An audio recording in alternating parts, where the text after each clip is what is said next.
Imagine stepping outside right now and looking at your phone to check the time. It feels almost automatic, doesn't it?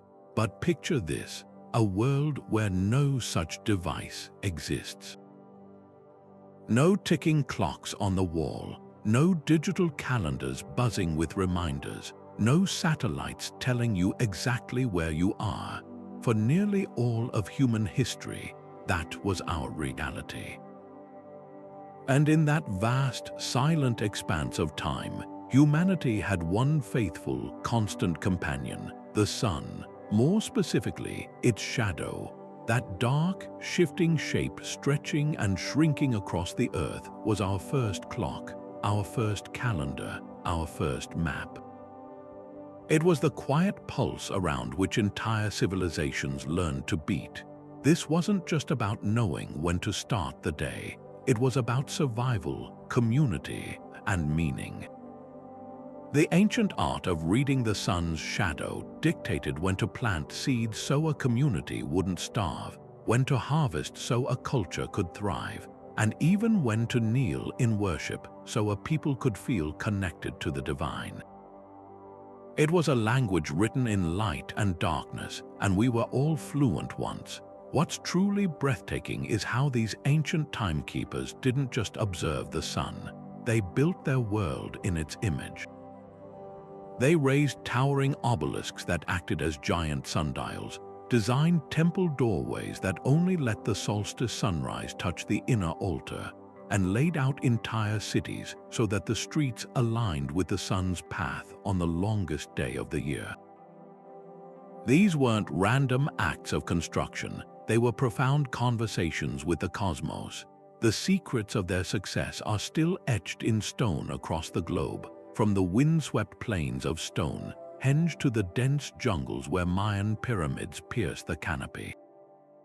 These structures stand as silent witnesses to a time when humanity looked up, not down, for answers. They challenge us to reconsider what we think we know about technology, progress, and our relationship with the natural world. This was a science woven so deeply into daily life that it shaped laws, guided explorers across trackless oceans, and even defined the very gods people prayed to. So why does this matter to us now in our brightly lit, always-on modern age? Because in reconnecting with these solar secrets, we rediscover a part of ourselves, an ingenuity that didn't seek to conquer nature, but to harmonize with it. We live in a time of climate uncertainty and digital overload, where our artificial rhythms often leave us feeling disconnected.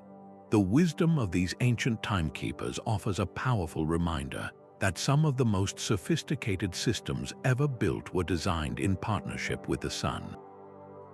In this video, we'll journey back to that pivotal dawn of solar timekeeping.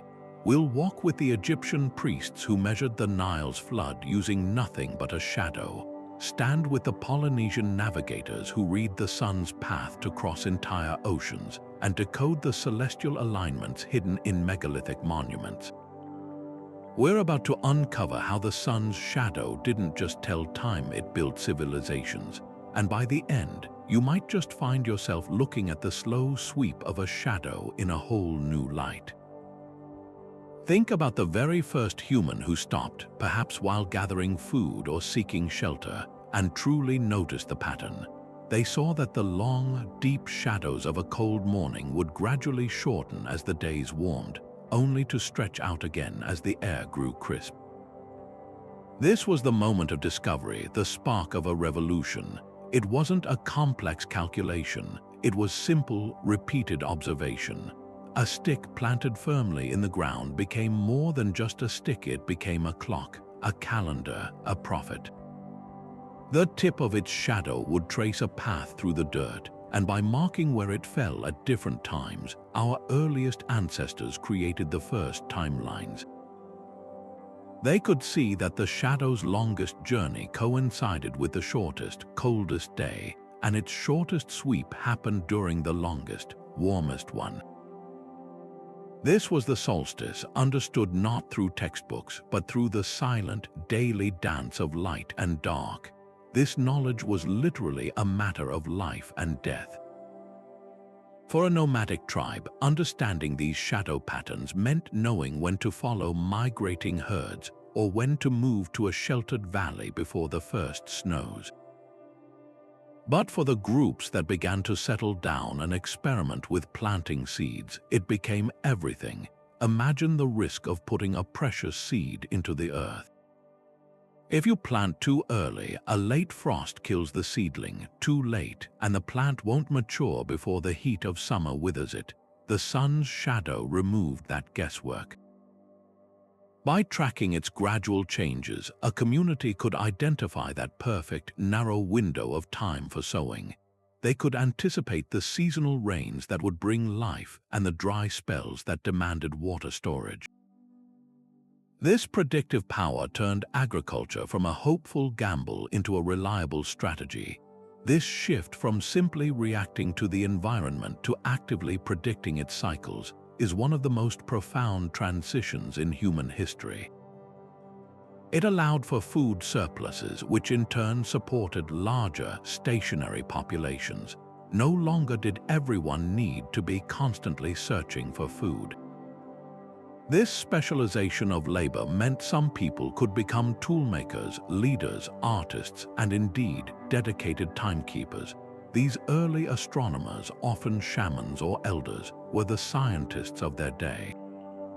They refined the simple stick into more formal markers, standing stones arranged in circles, notches carved into rock faces aligning with specific sunrises.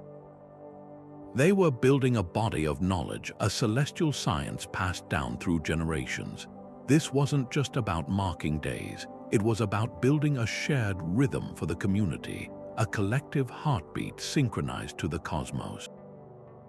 The stage was now set for this foundational wisdom to be set in stone, quite literally, giving rise to the magnificent obelisks and shadow clocks we associate with the great ancient civilizations. From that initial spark of awareness with a simple stick in the ground, humanity's ambition grew as tall as the monuments they began to build. The humble Nomen evolved into something magnificent and enduring, the obelisk. These were not just decorative stone pillars, they were the skyscrapers of their time, piercing the sky to literally bring heaven down to earth. In ancient Egypt, the process of creating a single obelisk was a monumental undertaking.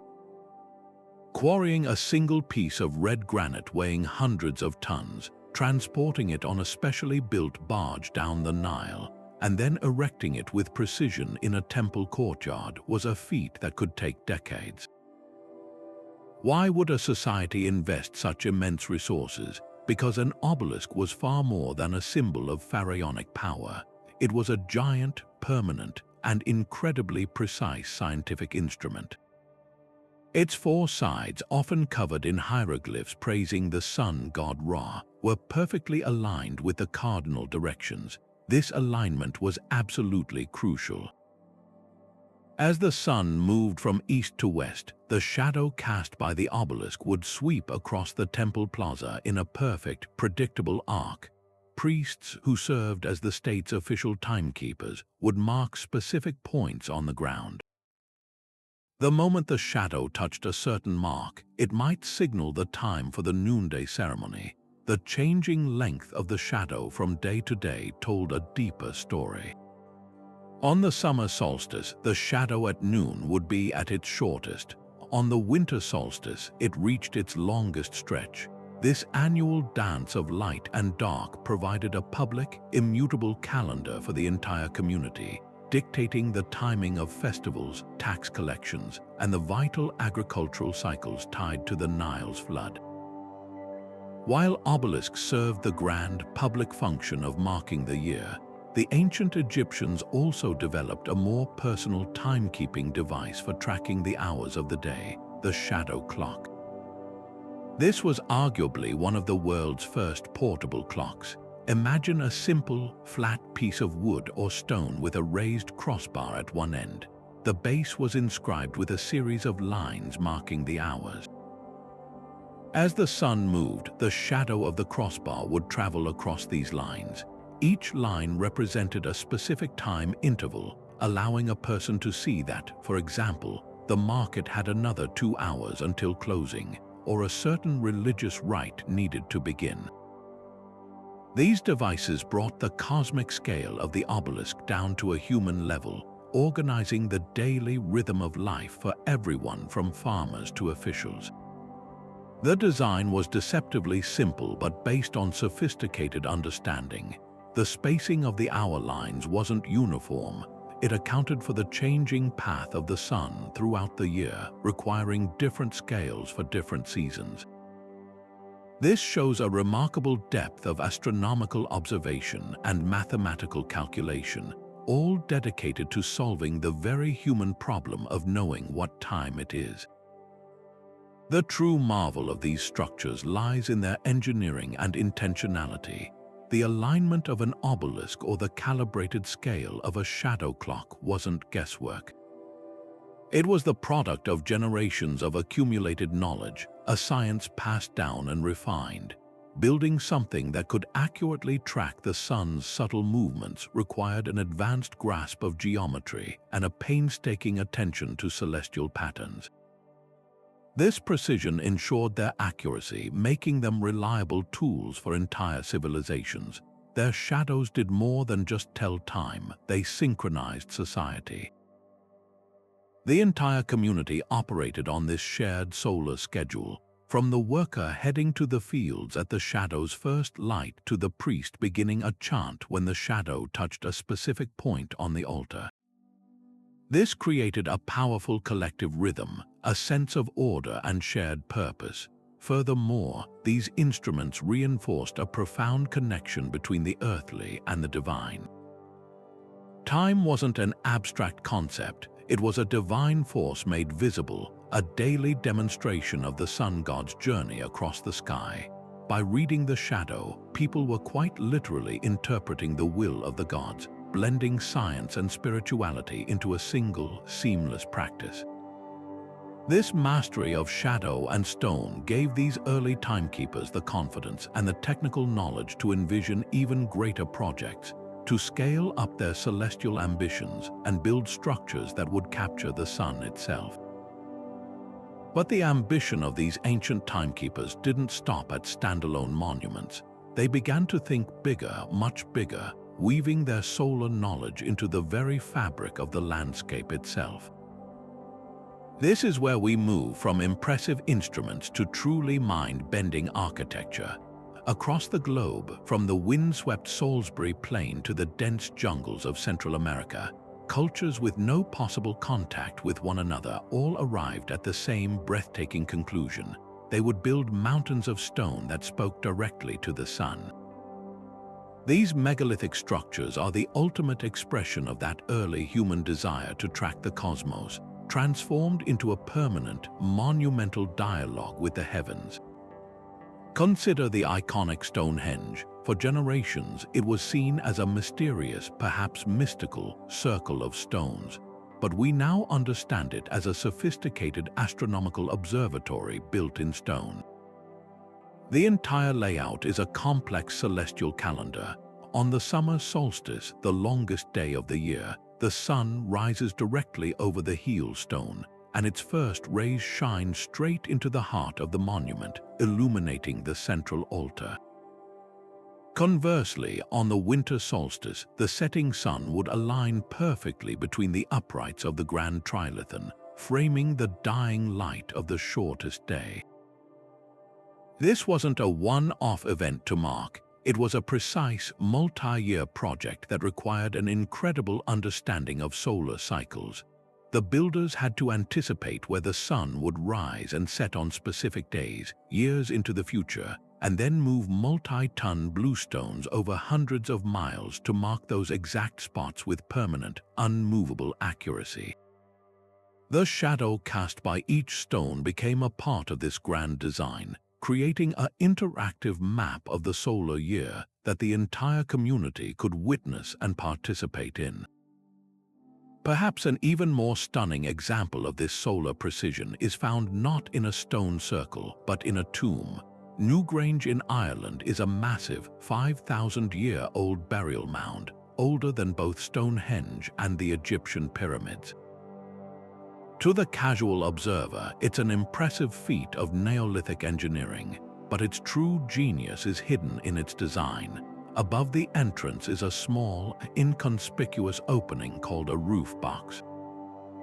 For most of the year, the inner chamber of this tomb is plunged into absolute darkness, but for a few precious minutes around sunrise on the winter solstice, a narrow beam of sunlight passes through this roof box and travels down a long, narrow passageway. It slowly illuminates the intricate spiral carvings on the back wall of the central chamber before retreating, plunging the space back into darkness. This event lasts for approximately 17 minutes. The symbolism is profound in the depth of winter, at the time of greatest darkness and death in the natural world. The sun itself is reborn and enters the tomb, promising renewal and the return of life. This level of precision, to capture a single shaft of light on a single day of the year, required an astronomical and architectural mastery that is simply staggering. It proves that these projects were not just practical calendars, they were deeply spiritual machines designed to manifest the connection between the cycles of human life, the heavens, and the divine. This pursuit of solar alignment was a global phenomenon. The pyramids of Giza are famously aligned with near-perfect precision to the 4 cardinal directions. The Great Pyramid sides are aligned to true north with an error of just 3/60ths of a degree, a feat that would challenge modern engineers without satellite technology. Many scholars also suggest that the descending passages inside were angled to point directly at specific pole stars, integrating stellar and solar observation. In the Americas, the Temple of the Sun at Teotihuacan in Mexico is positioned so that the sun sets directly behind it on the days it passes directly overhead. At Machu Picchu, an intricately carved stone pillar known as an Intihuatana, or hitching post of the sun, was used to precisely mark the 2 equinoxes and other celestial events. The common thread weaving these disparate cultures together is a shared, profound understanding that by building in harmony with the sun's journey, they could tap into a fundamental power of the universe. They were literally anchoring their sacred sites to the cosmic order. The individuals who possessed this knowledge, the timekeepers, the astronomer priests, the master builders, were undoubtedly among the most vital and respected members of their societies. They were the keepers of the rhythm of life. Their ability to read the sky and translate that knowledge into stone gave them the authority to tell farmers when to plant, priests when to pray, and leaders when to reign. This wasn't mere superstition, it was a highly technical and empirical science. The construction of these sites required advanced knowledge of geometry, mathematics, and engineering. They had to understand concepts like azimuths, solar declination, and the changing angle of the sun's path throughout the year.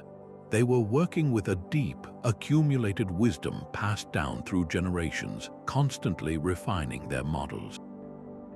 The tools they used to achieve this accuracy beyond the shadow-casting gnomons were likely simple but incredibly effective: sighting lines, marker poles, and perhaps pools of still water to reflect the sky and track angles. Their work created a permanent, public celestial calendar that governed everything from agriculture to religion, seamlessly blending the practical needs of survival with the spiritual yearning for meaning. And their most sophisticated tool for this grand endeavor was one of the simplest-looking objects imaginable. Yet for all the grandeur of these massive stone calendars, the true engine of this solar revolution was something far more humble, something you could hold in your hand. Before the obelisks pierced the sky and the megaliths were arranged into cosmic patterns, there was the Nomen. This is the simplest of all scientific instruments, a single vertical rod planted firmly in the ground. It requires no moving parts, no complex machinery. Its entire function is to interrupt sunlight to cast a definitive shadow. But within that simple dark line on the earth lay a universe of information, a code that ancient timekeepers learned to crack. The length of that shadow and the direction in which it pointed became a precise language, speaking volumes about the sun's position, the time of year, and even the very tilt of our planet. This unassuming stick was in many ways the foundational tool that made all those other magnificent structures possible. It was the prototype, the portable laboratory for celestial science. Think of the Nomen as the original data collection device. A timekeeper would carefully note where the tip of the shadow fell at different times throughout the day. By marking these points, they created a sundial, a clock that divided daylight into measurable hours. But the real magic happened when they compared these measurements day after day, month after month. They observed that the shadow's path at noon was never quite the same.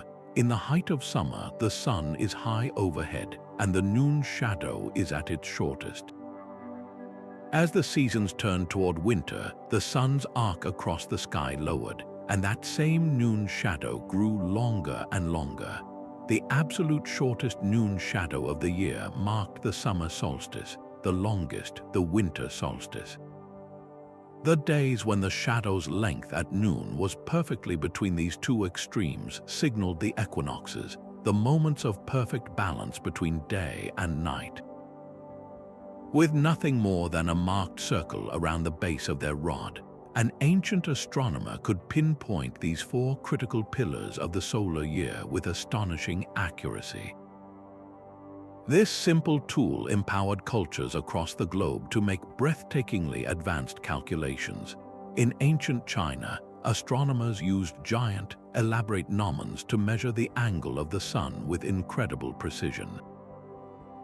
Their findings were so accurate that they could determine the exact length of the solar year. Around 250 years before the Common Era, the Greek astronomer Eratosthenes performed one of the most famous experiments in history, using little more than the principles of the Nomen. He heard that in the city of Syene, at noon on the summer solstice, the sun shone directly down a deep well, illuminating the bottom water, meaning the sun was directly overhead, and a vertical Nomen would cast no shadow at all.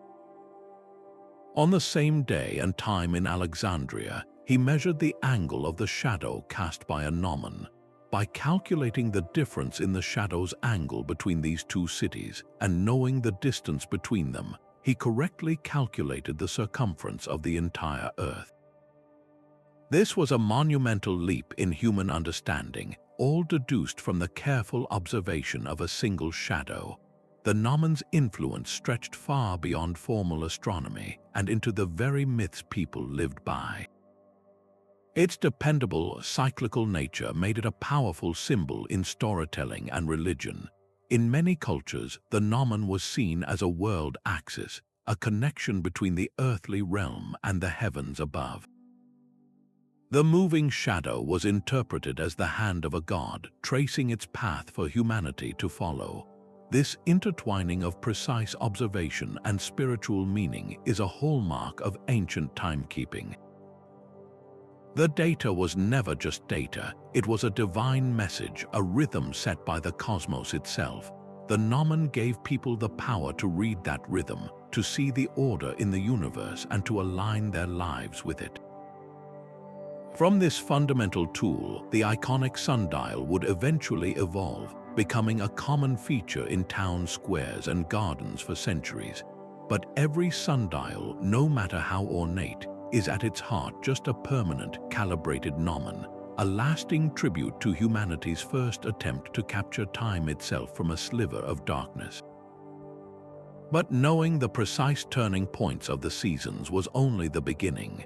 The true revolution came when ancient societies began to string these solar observations together, creating a continuous, predictable framework for the entire year. This was the birth of the solar calendar, and its impact on agriculture cannot be overstated.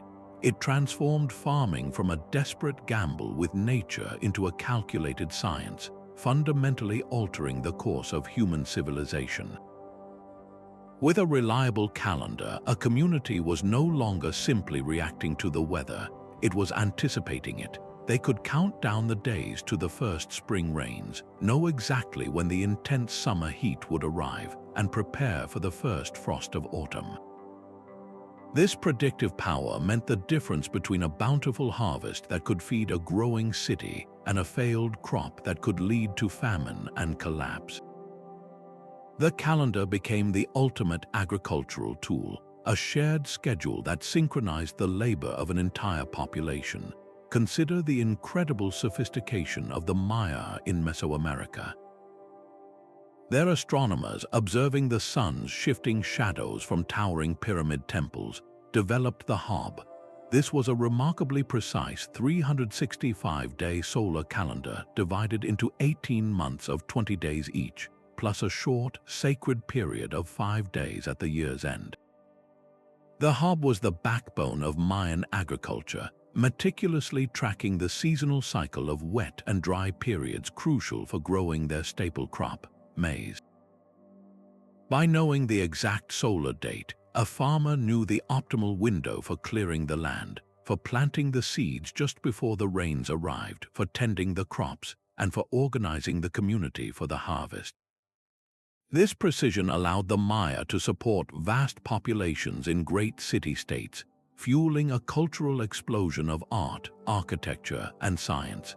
Their calendar was so accurate that it had a correction factor even more precise than the Julian calendar used in Europe at the time, a testament to their deep understanding of the solar cycle derived from centuries of shadow watching.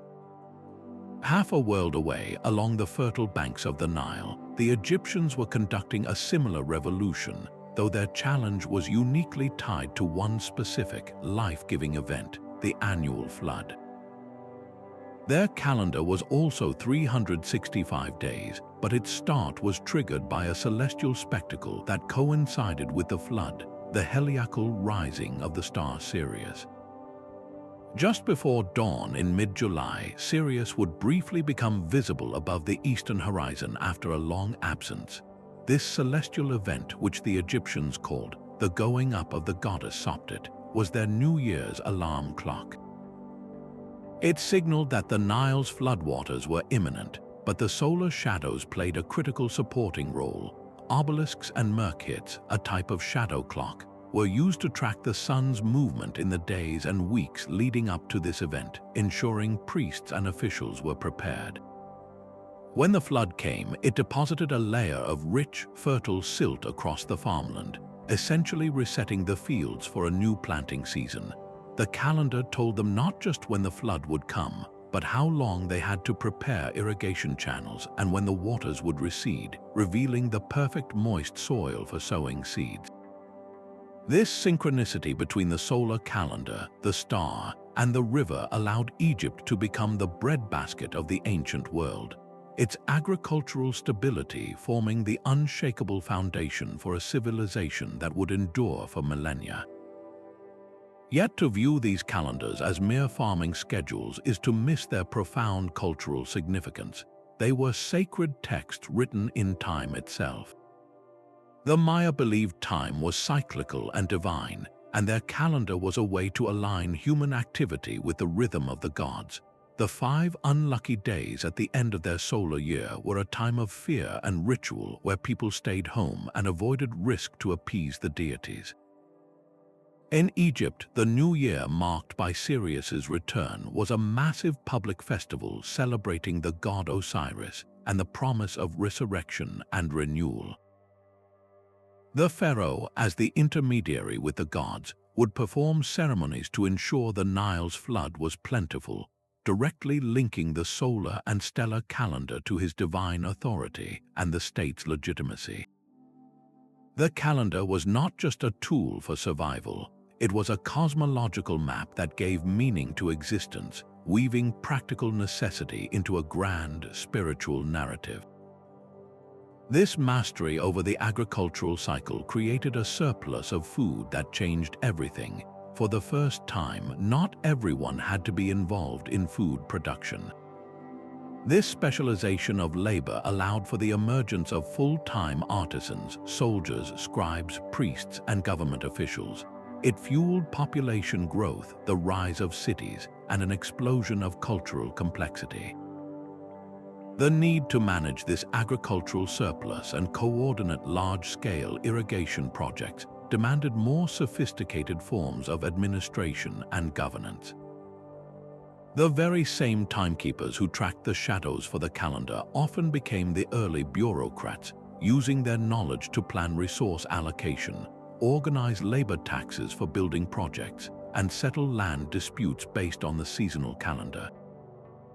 The ability to predict time, born from watching a shadow move, thus became the catalyst for the development of law, writing, mathematics, and centralized authority, the cornerstones of civilization as we know it. This deep, sacred connection between the sun's journey and the divine transformed the role of the timekeeper into something far more powerful than a mere technician. These individuals, often high priests or royal advisors, became the interpreters of the god's will. In ancient Egypt, the pharaoh was believed to be the literal son of Ra, the sun god, and his priests acted as the custodians of Ra's daily cycle. When they observed the obelisk shadow shortening toward the summer solstice, they weren't just seeing a seasonal change, they were witnessing the strengthening of Ra's power, a sign that the god was at the peak of his strength. This interpretation directly influenced state decisions. A long shadow at noon in the winter might be read as a period of Ra's weakness, a time to be cautious in launching military campaigns or making grand pronouncements. The shadow was a celestial telegram, and the timekeeper priests were the only ones fluent in its language. Their ability to read these divine messages gave them immense political and social influence, making them indispensable counselors to kings and emperors. They held the authority to declare the optimal time for everything from coronations and treaty signings to the critical planting and harvest festivals that sustained the entire population. This intertwining of the solar cycle and mythology created a rich tapestry of stories that explained the world's natural rhythms. The sun's daily journey from east to west was rarely seen as a simple, passive orbit. In countless cultures, it was a dramatic, perilous saga. For the ancient Egyptians, Ra sailed his solar bark across the sky each day, but each night he faced a terrifying journey through the underworld, battling the serpent god Apophis who sought to devour him. The pre-dawn light signified his victorious rebirth each morning. The shadows cast during the day were seen as remnants of this nightly struggle, fleeting glimpses of the darkness that Ra constantly fought back. Similarly, in Norse mythology, the sun goddess Sol is perpetually chased across the sky by the wolf Skull, who seeks to consume her. An eclipse was a moment of sheer terror, a sign that Skull had nearly caught her. In these narratives, the shifting length of a shadow wasn't just a mechanical effect. It was a measure of the cosmic battle's ebb and flow. The weak, long shadows of winter meant the forces of darkness were gaining ground, while the strong, short shadows of summer signaled the triumph of light and order. This mythological framework provided a powerful sense of order and meaning to human existence. Life wasn't a random series of events. It was a participation in a grand, divine drama that played out overhead every single day. By aligning their lives with this drama, by building temples that captured the solstice sunrise, by holding festivals when the shadows reached a certain length, by offering prayers at specific solar hours, people felt an active part of maintaining cosmic balance. Their rituals were not superstitions, they were essential acts of co-creation, helping the sun god win his battle each night and ensuring the sun would rise again. This worldview motivated some of the most breathtaking architectural projects in history. The entire layout of a city like Egypt's Thebes or the Inca's Cusco was designed as a terrestrial reflection of the celestial order, with temples, plazas, and processional ways aligned to solar events. The famous Intihuatana stone at Machu Picchu wasn't just a sophisticated sundial. It was literally a hitching post for the sun, a device designed to symbolically hold the sun in place at the critical turning points of the solstices and prevent it from disappearing forever into the darkness. This profound blend of precise observation and spiritual belief shows that for ancient civilizations, science and religion were not separate fields but two sides of the same coin, both seeking to understand and influence the powerful forces that govern their world. This sophisticated solar design extended far beyond individual buildings and into the very blueprint of entire cities. The ancients didn't just build structures to align with the sun, they laid out their urban landscapes as vast, interactive solar maps. This practice of shadow mapping was a form of pre-modern environmental engineering, a deliberate strategy to harness the sun's power for comfort, ceremony, and community cohesion. Imagine the process. Teams of timekeepers and architects would spend years observing a site. They would mark the paths of the sun's shadow at the solstices and equinoxes, noting where the light fell longest in the winter and where cool shade prevailed in the summer. This data wasn't just recorded, it became the foundational grid upon which a city was born. Streets were not randomly placed, they were carefully oriented to channel the prevailing winds for natural cooling, or more crucially, to align with the rising or setting sun on spiritually significant days. This transformed a city from a mere collection of dwellings into a living, breathing celestial instrument. We see this masterful planning in the ancient cities of Mesopotamia, the cradle of urban civilization. In places like Ur or Babylon, the main ceremonial avenue was often meticulously aligned to frame the sunrise on the spring equinox. This was no aesthetic accident. On that specific morning, the rising sun would appear to float perfectly at the end of the long, straight street, bathing the entire processional way in a dramatic, golden light. This alignment served a powerful dual purpose. For the priests and rulers, it was a spectacular display of divine favor, a public demonstration that their authority was in harmony with the cosmos. For the average citizen lining the streets, it was a shared, awe-inspiring experience that reinforced the cultural and religious calendar, tying their daily lives directly to the rhythm of the heavens. The city itself became a stage for this celestial drama, with the sun as the lead actor and its shadows defining the scenes. But the benefits of this solar urban planning were profoundly practical as well, offering a level of energy efficiency that modern architects still strive to emulate. By understanding the sun's changing altitude throughout the year, ancient builders could design structures that were naturally temperate.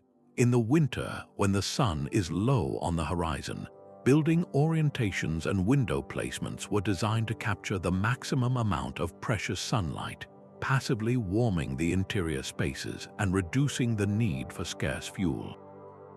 Come summer, when the sun is high overhead, the same architectural features, deep-set windows, strategically placed overhangs, and the narrow spacing of buildings to create shade would block the intense heat, keeping interiors cool and comfortable. This was sustainability born of necessity and brilliant observation. Entire residential quarters were arranged to maximize this passive solar gain, ensuring community-wide comfort and resilience against the elements. The city's layout was its HVAC system, powered entirely by the sun. The collaboration required for this feat is a testament to the advanced social structures of these early civilizations. The timekeeper, with his charts of shadow lengths and solar angles, worked hand in hand with the master architect, who translated this celestial data into stone, brick, and mortar. This partnership was essential. The timekeeper provided the when, the precise timings of solar events, the architect provided the how, designing the urban form to respond to those events. This interdisciplinary approach meant that a city's design was a holistic project, integrating astronomy, climatology, sociology, and spirituality into a single, coherent plan. It reflected a deep understanding that human well-being was inextricably linked to the natural environment. A well-planned city was more than just a safe place to live. It was a tool for enhancing the quality of life, fostering a sense of belonging, and creating a durable legacy that worked with the forces of nature rather than against them.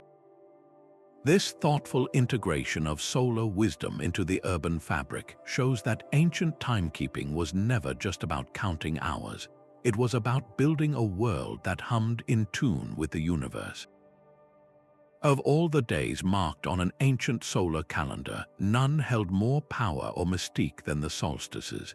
These were the extreme points, the days when the sun reached the very limits of its annual journey, the longest day and the longest night. These weren't just dates, they were moments of high cosmic drama, tipping points in the eternal struggle between light and darkness. And ancient cultures didn't just observe these events passively, they built monumental stages for them, transforming the entire landscape into a theater for a celestial performance. These ceremonial sites were engineered with breathtaking precision to capture the sun's shadow at its most dramatic, turning an astronomical event into a visceral, community-wide experience that blended science, politics, and profound spirituality into a single, unforgettable spectacle. The Inca citadel of Machu Picchu high in the Andes provides one of the most iconic examples of this sacred engineering. At its heart stands the Intihuatana stone, a beautifully carved granite pillar whose name translates to the hitching post of the sun. This was far more than a simple sundial. It was the spiritual anchor of the entire city. On the equinoxes, something miraculous happened. As the sun reached its zenith directly overhead, the stone pillar cast no shadow at all. It simply vanished, absorbed into the base of the monument itself. For the Inca, this was not a trick of the light. It was a moment of perfect divine union. They believed the sun was literally tethered to the earth at that spot, prevented from continuing its journey farther south and plunging their world into permanent winter. The shadow's disappearance was the ultimate sign that the sun god, Inti, was present and securely fastened to his post, ensuring his life-giving energy would return. The ceremony surrounding this event was led by the Sapa Inca, the emperor himself, who was believed to be the direct descendant of Inti. He would perform rituals and offer sacrifices, acting as the crucial intermediary between the people and the god. This public demonstration was a powerful reaffirmation of the entire social and political order. It showed the people that their ruler literally held the power to keep the sun in the sky, solidifying his divine right to lead and uniting everyone in a shared moment of awe and dependence. This need for precision in capturing these fleeting moments cannot be overstated. The builders of these sites were not guessing. They were master astronomers and engineers. Designing a structure so that a specific shadow effect occurs on one particular day of the year requires years, often generations, of meticulous observation and record-keeping. It demands an advanced understanding of geometry, astronomy, and stoneworking. At Newgrange in Ireland, a tomb older than the pyramids, a narrow roof box opening was engineered to admit a single beam of sunlight only at sunrise on the winter solstice, illuminating the inner chamber for just 17 minutes. At Karnak in Egypt, the main temple axis is aligned so that the setting sun on the summer solstice would shine its light through the entire hypostyle hall to illuminate the inner sanctum, a journey of light that took centuries of architectural refinement to perfect. This level of accuracy showcases a scientific mindset that was deeply empirical. These timekeepers' priests were testing hypotheses, collecting data over long periods, and refining their architectural models to achieve a perfect, reproducible result. Their success is a testament to a patient, cumulative science that was every bit as rigorous as our own, just expressed through a different technological language. Beyond the political and the scientific, these solstice ceremonies served a deeper, more human purpose. They forged collective identity. In a world without mass media, these solar events created a powerful shared experience. People would travel for days to gather at these sacred sites. As they stood together in the pre-dawn chill of the winter solstice, waiting for the first sliver of light to hit the designated stone, they participated in a drama that connected them to their ancestors, their community, and the cosmos itself. The successful appearance of the light or the vanishing of the shadow was met with relief, celebration, and a renewed sense of common purpose. These rituals were a form of social glue, reinforcing cultural values like renewal, resilience, and the importance of community in the face of natural forces. They transformed the abstract passage of time into a story in which everyone had a role to play. The shadow was no longer just a practical tool for telling time. It was a central character in that story, a visible manifestation of the divine will that bound the community together. This profound connection between observing the heavens and organizing human society would soon inspire another great leap, as the same principles used to mark the sun's stationary points were adapted to guide movement across the seemingly trackless expanse of the ocean. But how do you navigate a featureless ocean with no landmarks, no roads, and no modern instruments? For ancient mariners, the answer was always hanging overhead. The sun, and more specifically, the shadow it cast, became their most reliable guide. This was a form of wayfinding that required not just tools, but a deep, intuitive conversation with the heavens. Long before the magnetic compass pointed north, sailors were using the sun's daily arc to chart their course across the trackless blue. They understood that the sun's behavior changed depending on where you were on the planet. At the equator, it passed almost directly overhead, casting short, sharp shadows at noon. As you sailed north or south, the sun's angle lowered, and those noon shadows grew longer. This simple observation became the key to unlocking one of navigation's greatest challenges, determining latitude. The genius of this method lies in its elegant simplicity. A sailor could use a basic handheld instrument to measure the sun's altitude, its angle above the horizon. One of the earliest and most widespread of these was the camel, used by Arab navigators in the Indian Ocean. Imagine a small, rectangular piece of wood with a string tied through its center. The string had a series of knots tied at precise intervals. The navigator would hold the camel at arm's length, placing the bottom edge on the horizon and moving the board until its top edge just touched the sun. By gripping the string at a specific knot between their teeth, they could measure the sun's angle. Each knot corresponded to a known latitude, often for a specific port or headland. When the sailor felt that familiar knot touch his lip, he knew he was on the right parallel. He was essentially sailing not to a visible destination, but to a specific line of latitude, a celestial highway in the sky, following it west or east until landfall. This transformed the vast, intimidating ocean into a grid of knowable paths. Yet no one mastered this art of solar and stellar wayfinding more completely than the Polynesians. Their achievement is perhaps the most breathtaking feat of exploration in human history.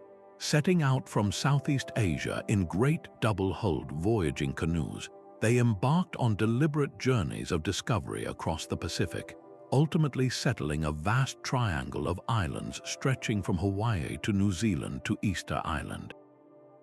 This was not random driftwood sailing. It was intentional navigation across thousands of miles of open ocean.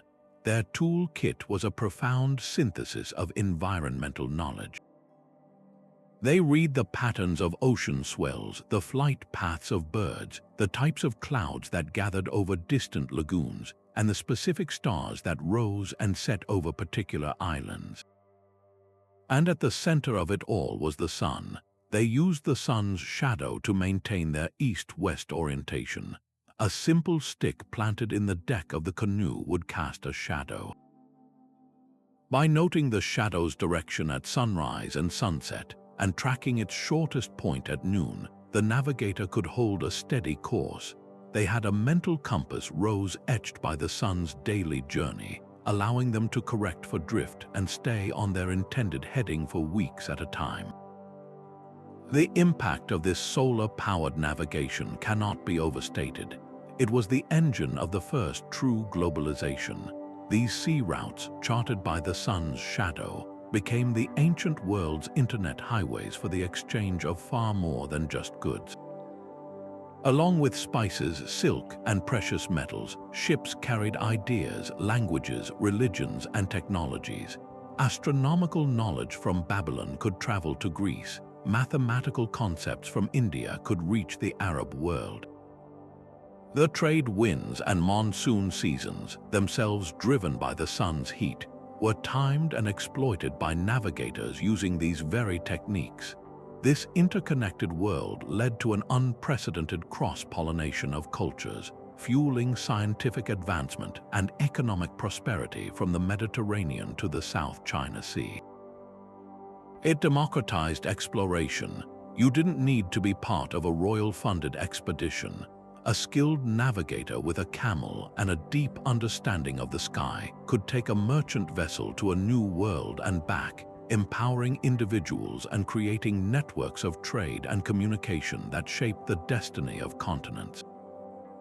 This reliable, sun-based system for organizing movement across space would soon inspire a similar need to organize something equally complex: the movement of human affairs through time, leading to the development of formal legal systems.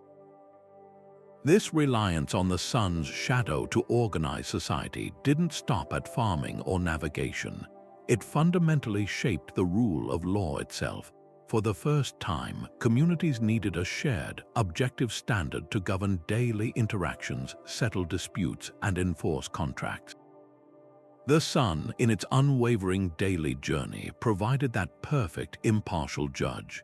Its shadow became the ultimate arbiter of fairness, a silent witness that could not be bribed or swayed.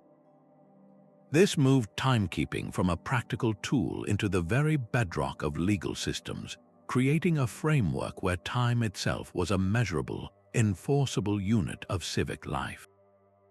The length of a shadow could determine the outcome of a court case, the validity of a business agreement, or the punishment for a crime. It was time made tangible, and therefore time that could be legally binding. Nowhere was this more evident than in the bustling heart of the Roman Republic and later the Empire. The Roman day was officially divided by the sun. Public sundials, often placed prominently in the forum, regulated the hours of business, law, and politics. The legal phraseology of the time was steeped in this solar reality. A contract might stipulate that a payment was due by the 10th hour, meaning before the shadow on the public sundial reached that mark. More poetically, a deadline for testimony in a trial could be set, dum steterit umbra, meaning until the shadow stands or until the shadow moves a certain distance. This created a universal standard that everyone, from the highest senator to the lowest merchant, could see and agree upon. It prevented the powerful from arbitrarily prolonging or shortening proceedings to their advantage and introduced a crucial element of consistency into civic affairs.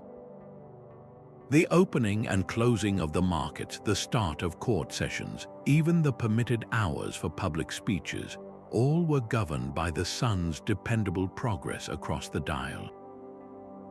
This system required a new class of civic official, the public timekeeper, often a respected scribe or a minor magistrate. This individual was responsible for maintaining the public sundials, interpreting their readings, and officially announcing the time to the community. In a dispute over whether a contract was fulfilled on time, it was the timekeeper's observation that served as the final evidence. Their role was a unique blend of astronomer, notary, and civil servant. They had to be above corruption, as their word could determine property rights, legal liability, and even freedom. This embedded the timekeeper, and by extension the science of solar observation, into the administrative machinery of the state. Their authority came not from political power, but from their mastery of a natural, observable truth that everyone could see but only they could officially certify. This solar time legal framework was about more than just convenience. It was a profound statement on the nature of justice itself. By anchoring law to the cosmic order, it implied that justice, like the sun's journey, should be regular, impartial, and visible to all. It removed human whim from the measurement of time and, by association, sought to remove it from the application of the law. Of course, the system had its flaws. A cloudy day could throw public life into disarray, leading to the development of backup water clocks or clepsydry for use in indoor courts and on overcast days. Yet even these mechanical devices were typically calibrated against the sundial whenever the sun was visible, showing that solar time remained the gold standard. The very language of the law preserved this solar heritage for centuries. As mechanical clocks began to appear in medieval town squares, they were often adorned with sun motifs, and their hours were set to match solar time, a clear continuation of this ancient legal tradition. The pervasive shadow of the sun, therefore, cast a long and lasting influence, proving that the need for a fair and shared standard of time is one of the essential foundations upon which complex, governed societies are built. Yet for all its majesty and public utility, the sundial had one profound and inescapable weakness. It was utterly dependent on the sun. On a cloudy day, or more critically, through the long, sunless night, the great celestial clock face vanished, leaving society in a kind of temporal darkness. This limitation began to gnaw at the human spirit, sparking a restless desire to capture time itself, to bottle its relentless flow in a device that could tick on independently of weather or season. The dream was no longer just to observe time, but to own it, to replicate the sun's unwavering rhythm here on Earth. This ambition gave birth to a new era of invention, where the principles learned from watching a shadow's journey were translated into the intricate language of gears, weights, and escapements. The goal was audacious: to build a machine that could mimic the cosmos. The first steps in this mechanical revolution were not made of metal, but of water. Ancient water clocks, or clepsydry, existed for millennia alongside sundials, particularly in Egypt and Greece, but they were often unreliable, simple vessels that measured crude intervals by the drip of water. The medieval period saw this technology transform into something far more sophisticated. In monasteries across Europe, where the strict observance of prayer times was required 7 times a day and night, monks became pioneering clockmakers.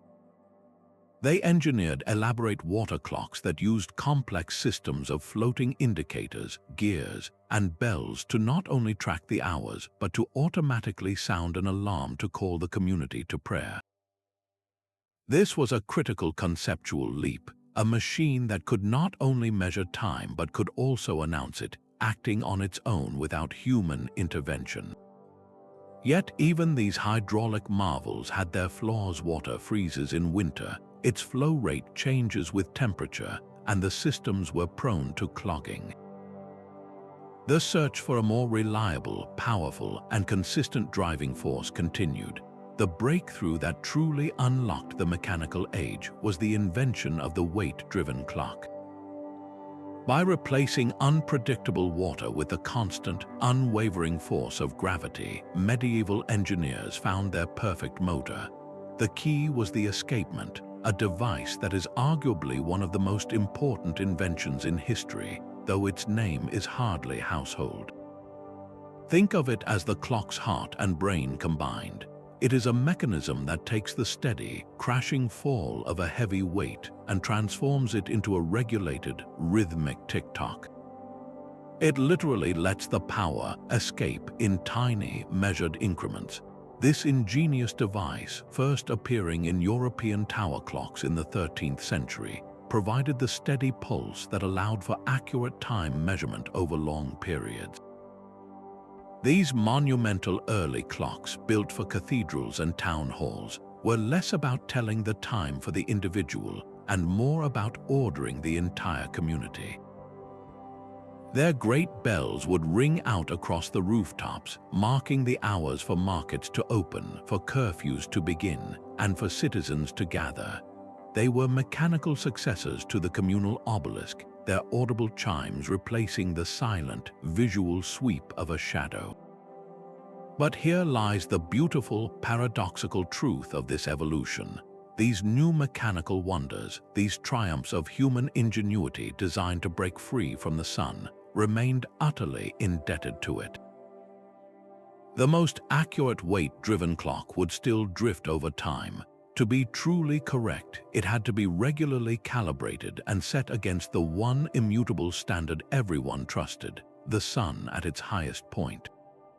The town's clockkeeper would still step into the square at local noon when the sundial showed no shadow and adjust the great mechanical clock to read 12. The ancient solar measurement, born from a stick in the ground, remained the master clock to which all these new mechanical slaves had to bow. This reliance highlights that this was not a story of replacement, but of integration. The mechanical clock did not erase solar time. It embedded its principles into a new, more resilient form. The circular face of the clock, with its 12 hours and moving hands, is a direct homage to the sundial's circular, graded plate. The very word clockwise describes the direction in which the shadow moves on a sundial in the northern hemisphere. We were building machines in the image of the sky. This shift from a communal experience of time to an individualized one was perhaps the most profound social change. When time was told by a public sundial or the bell of a town clock, it was a shared event. Everyone operated on the same publicly verified schedule. But as clockmaking advanced, first with the spring-driven mechanism in the 15th century allowing for portable clocks and watches, time began to shrink. It moved from the town square into the wealthy merchant's pocket, from the public sphere into the private. People could now carry their own personal, miniature version of the cosmic order. This began to change the very texture of human consciousness. Time was no longer something that happened to a community. It became a personal possession to be managed, saved, spent, and wasted. The mechanical clock, inspired by the sun's shadow, set the stage for the modern world's obsession with punctuality, efficiency, and the relentless quantification of our lives, preparing the way for the next great leap in humanity's quest for precision. Yet the ambition to capture time's essence was not satisfied by the public clock tower or the personal pocket watch. This relentless drive for precision, born from the simple observation of a shadow, soon demanded its own temple's dedicated spaces where the science of celestial measurement could be pursued with uncompromising accuracy. These were not just collections of instruments, they were monumental laboratories under the open sky, where the shadow was elevated from a practical tool into the key that could unlock the deepest secrets of the cosmos. In these places, the ancient art of solar timekeeping transformed into the rigorous discipline of astronomy, and the quest to measure a shadow's length became a scientific revolution carved in stone. Nowhere is this evolution more breathtakingly visible than at the Jantar Mantar observatories in India. Built by the visionary Maharaja Sawai Jai Singh Roman II in the early 18th century, these sites represent the absolute pinnacle of pre-telescopic astronomy.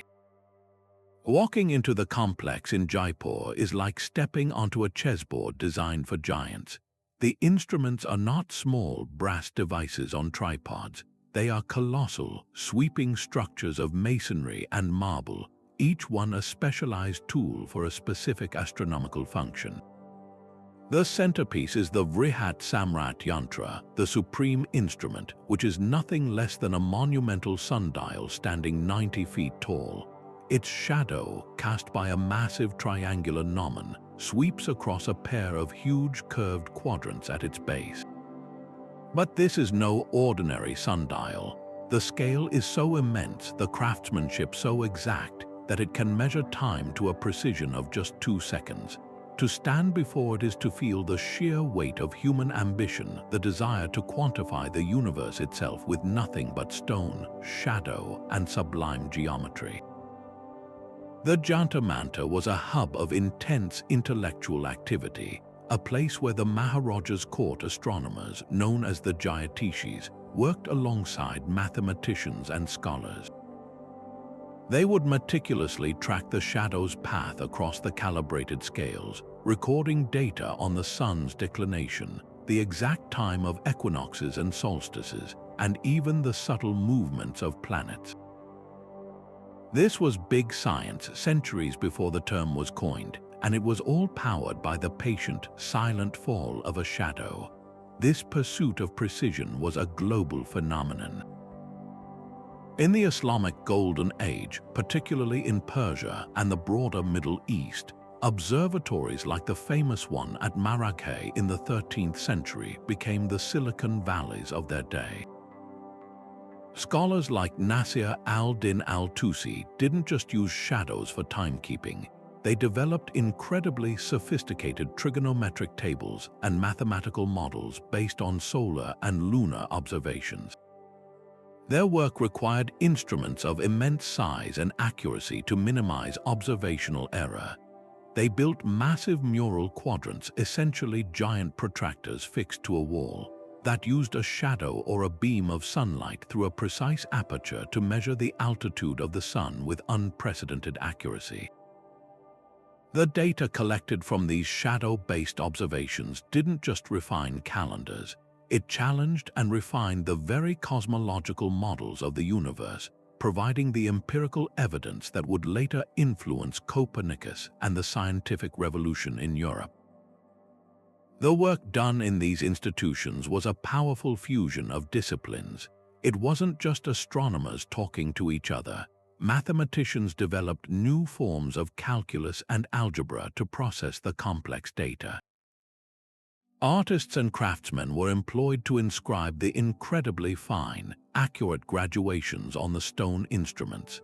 Philosophers debated the implications of these discoveries for humanity's place in the cosmos. This interdisciplinary collaboration shows that the drive for precision in measuring the heavens was a catalyst for broader intellectual explosions, pushing the boundaries of human knowledge in multiple fields simultaneously. The impact of this meticulous data gathering rippled far beyond the walls of the observatory, deeply influencing the cultural and practical rhythms of society.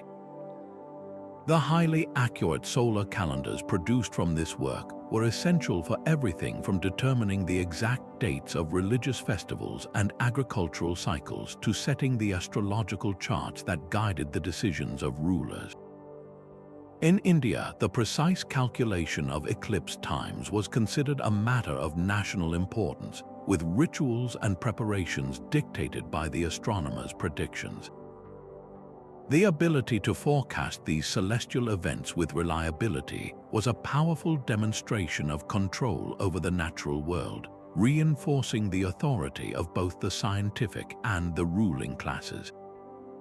This cultural influence underscores a crucial point. The pursuit of precision was never a purely abstract or academic exercise. It was deeply woven into the fabric of daily life, governance, and spirituality. The data gleaned from those carefully measured shadows provided a framework of certainty in an uncertain world, allowing societies to plan, worship, and govern with a newfound confidence based on empirical observation rather than superstition. This meticulous recording of the sun's path, a practice that began with a stick in the dirt, had now become the bedrock for building complex, stable, and sophisticated civilizations. While the grand stone observatories of India and the obelisks of Egypt represent an incredible zenith of solar engineering, this same fundamental wisdom was being applied in wildly different, yet no less brilliant, ways across the globe. The human relationship with the sun's shadow was not a monolithic, one-size-fits-all science. It was a vibrant tapestry of cultural interpretation, each thread woven from the unique fabric of local environment, spiritual belief, and practical necessity. The way a society told time was a direct reflection of its worldview, and by examining these diverse approaches, we see a stunning display of adaptive creativity, proving that the same celestial clock could be read in 1,000 different, equally valid ways. Consider the challenge faced by the Norse Vikings navigating the treacherous, fog-shrouded North Atlantic. Their legendary longships were masterpieces of naval design, but under a perpetually gray sky, the sun's guiding shadow could vanish for days, leaving them directionless in a vast and empty sea. Their ingenious solution was not a massive stone structure, but a seemingly magical crystal, the sunstone. Historical texts and recent archaeological evidence suggest these were likely pieces of calcite, a transparent mineral that possesses a property known as birefringence. When a Viking navigator held a sunstone up to the sky, even through thick cloud cover, the crystal would filter the polarized light, creating a distinctive pattern that revealed the sun's position hidden behind the gloom. By rotating the stone until the patterns aligned, they could pinpoint the sun's location with remarkable accuracy, effectively seeing its shadow through the fog.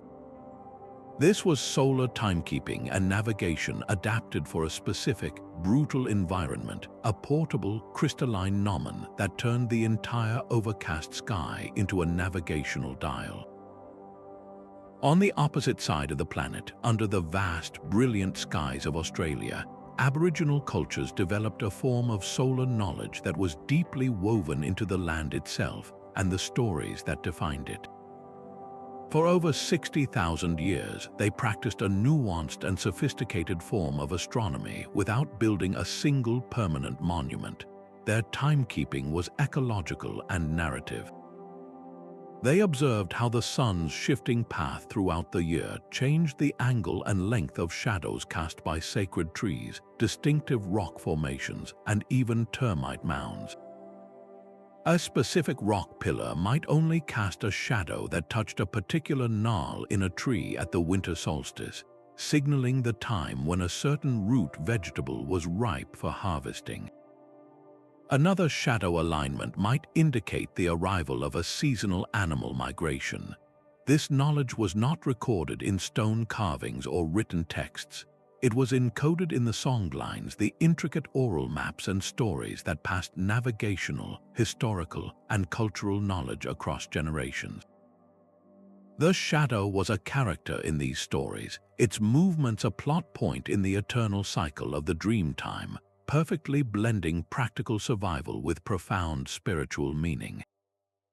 This incredible diversity highlights a crucial truth. While the goal of harnessing the solar cycle was universal, the methods were beautifully local. The Inca, high in the thin air of the Andes, built precise pillars to mark the sun's journey because their dry climate offered clear skies for most of the year. In contrast, the Maya, living in dense jungle, focused their observations on the sun's zenith passages, the days when the sun passed directly overhead and vertical objects cast no shadow at all, a phenomenon far more relevant to their latitude than the solstices celebrated farther north. Each culture looked at the same sun and asked the same fundamental question: what time is it? But the answer was filtered through the lens of their immediate reality. A farmer in Mesopotamia needed to know when the annual floods would come, so his calendar was tied to the sun's correlation with specific stars. A sailor in Polynesia needed to maintain his latitude, so his focus was on the sun's altitude at noon. This was not a case of some cultures being more advanced than others. It was a demonstration of precision being defined by context. The Aboriginal elder who knew that the shadow of a particular cliff would fall on a specific waterhole only at the spring equinox possessed knowledge every bit as precise and valuable as the Egyptian priest reading the obelisk's shadow in the temple courtyard. This rich tapestry of techniques was not woven in isolation. As trade routes opened and empires expanded, these different methods of solar timekeeping began to cross-pollinate, creating a shared pool of global knowledge. The Greek concept of the Nomen is thought to have traveled to India along with the campaigns of Alexander the Great. Islamic astronomers who preserved and expanded upon Greek and Indian texts during Europe's Middle Ages later influenced European Renaissance thinkers. The Chinese developed elaborate armillary spheres and sundials that integrated concepts of celestial mechanics that would astound the West. This flow of ideas shows that the science of the sun was one of humanity's earliest international collaborations. A navigational technique perfected in the Arabian Sea might find its way to a Mediterranean port where it could be adapted by a scholar for use in land-based astronomy. This cross-cultural exchange enriched everyone, proving that the quest to understand the sun was a universal human endeavor that transcended language, religion, and borders. Studying this global patchwork of solar wisdom offers us more than just historical trivia. It provides powerful lessons for our own time. It teaches us about resilience and innovation, showing that there are always multiple solutions to a single problem, and that the most elegant solution is often the one most attuned to its environment. It reveals the deep, two-way street between culture and science, how spiritual beliefs can motivate precise observation, and how those observations, in turn, can reshape a culture's mythology and social structure. Most importantly, it reminds us that the sun's shadow was indeed a universal language. It was a constant natural phenomenon that every human society, from the frozen north to the arid desert to the tropical rainforest, could observe, measure, and incorporate into their worldview. They all spoke this language, but each developed their own unique and beautiful dialect, creating a chorus of human ingenuity that still echoes across the centuries. Think about the rhythm of your own day, the alarm clock jolting you awake, the lunch break at a set hour, the evening commute. These are the invisible tracks of modern time management, a system that feels entirely man-made. But rewind the clock a few thousand years, and you'd find a world where the day's entire structure was dictated by a far more ancient and visible conductor, the sun's shifting shadow. This wasn't a vague suggestion.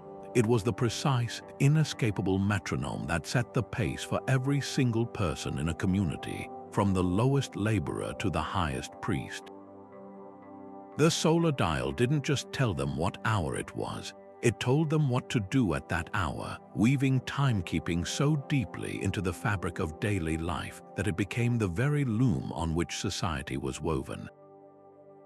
In an agricultural village, the day didn't begin with a ringing bell, but with a slow, creeping line of darkness. As the first sliver of sun peeked over the horizon, the long shadows of night would begin their daily retreat. This was the universal signal to rise. There was no need for a town crier. The light itself was the alarm. The farmer knew that when the shadow of the great oak tree by his hut had shrunk to the length of his sandal, it was time to drive the oxen to the field. The baker knew that when the shadow of the temple's obelisk pointed directly west, his ovens needed to be at their peak heat for the morning bread rush. The entire community operated on this shared, solar-drawn schedule, creating a powerful, unspoken discipline. Everyone was synchronized to the same celestial clock, their individual tasks harmonizing into a collective effort that ensured survival. This rhythm fostered a profound sense of cooperation and mutual dependence. The success of the harvest, and thus the entire village, depended on everyone playing their part in this solar symphony, from the sower who worked with the dawn to the reaper who labored until the last light of the long summer evening shadows. This shared temporal framework did more than just coordinate labor. It forged unbreakable social bonds. When an entire community wakes, works, eats, and rests together, responding to the same natural cues, it creates a powerful collective identity.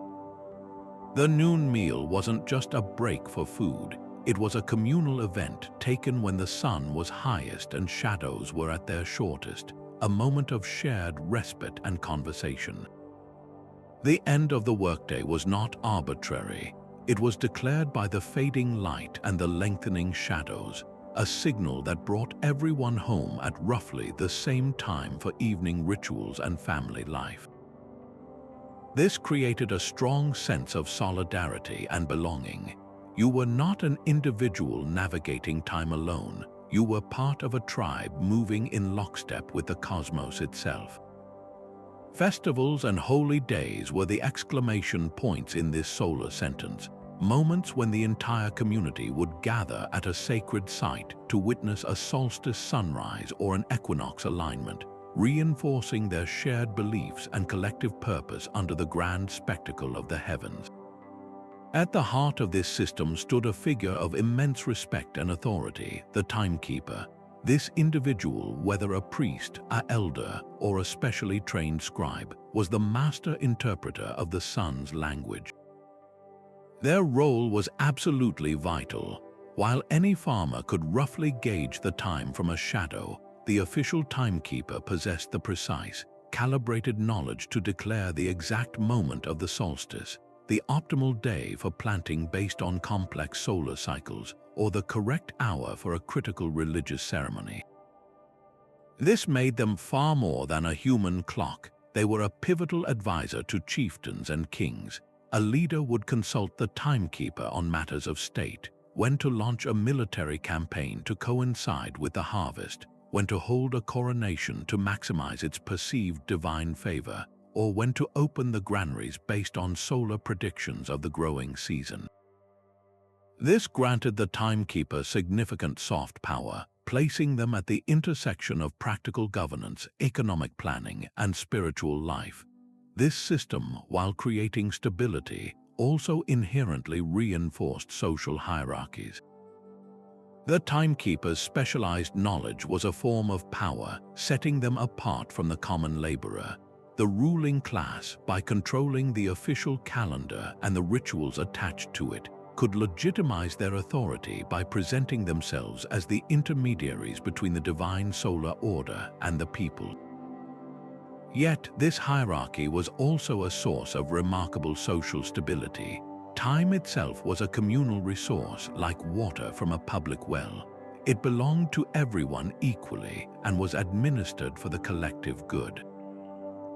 The sun rose and set on all people, regardless of status. This created a predictable, reliable structure that everyone could trust and plan within, reducing conflict and fostering a sense of order and fairness. The solar cycle was the great equalizer, and its impartiality made the social structures built upon it feel natural and justified. The patterns established by this solar regimentation are far from ancient history. They are the direct ancestors of our modern obsession with time management. Our 9-to-5 workday is a fossilized remnant of the agricultural day, stretched and standardized by mechanical clocks, but born from the need to maximize daylight labor.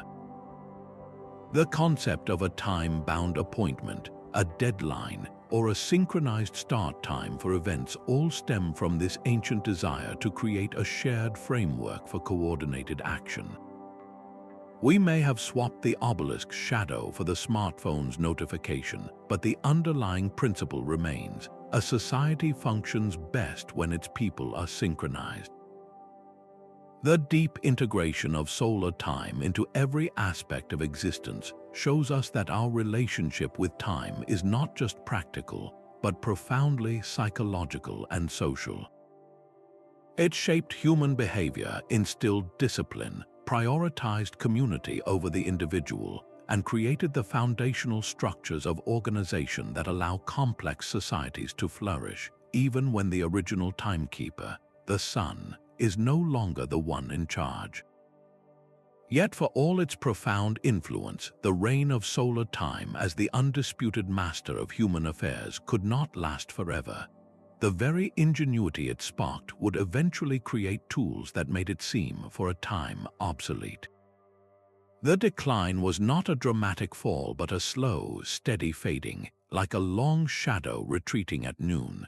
The invention and relentless refinement of mechanical clocks introduced a new kind of time, portable, predictable, and utterly independent of the weather. Why bother squinting at a sundial on a partly cloudy day when a spring-driven clock on your mantelpiece ticked away with unwavering consistency? The pendulum and balance spring brought a new level of precision to indoor spaces and nighttime hours, creating a world where time was no longer a public spectacle painted in light and dark, but a private, mechanical possession.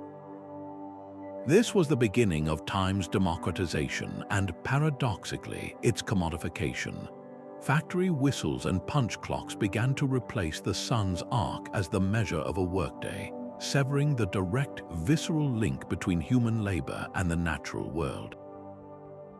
The rhythm of life was increasingly set by gears and governors, not by the grand, celestial mechanics of the solar system. But to say these ancient methods vanished is a profound misunderstanding.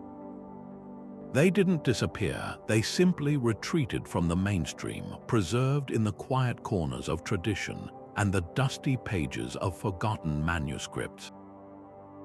They became the specialized knowledge of a few, the dedicated gardener who still plants by the phases of the moon, the sailor who learns celestial navigation as a backup art, the mason who secretly incorporates solstice alignments into a modern building's design. The flame of this knowledge was kept alive, however faintly, waiting for a breath of wind to bring it back to life. That breath came with the Renaissance, a period of explosive rediscovery where European scholars, looking backward to move forward, began to devour ancient Greek and Arab texts. In these manuscripts, they found not primitive superstitions, but sophisticated astronomical theories and precise geometric calculations based on solar observation.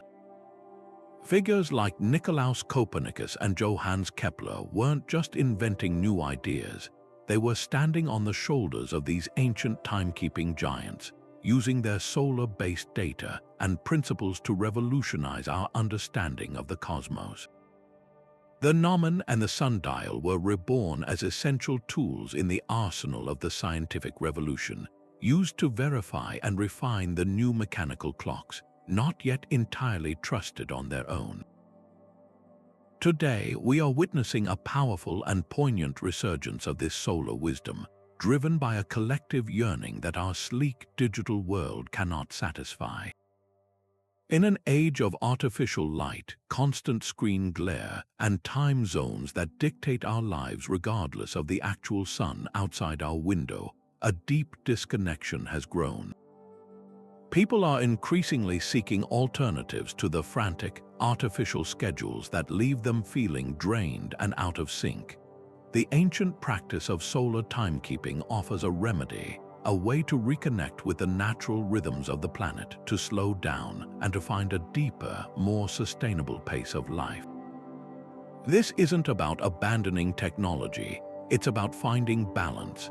It's the gardener who uses a sun chart to plan planting rather than just a calendar date, the wellness advocate who aligns their sleep cycle with the sun's rise and set, and the architect who designs a passive solar home that drastically reduces its energy footprint.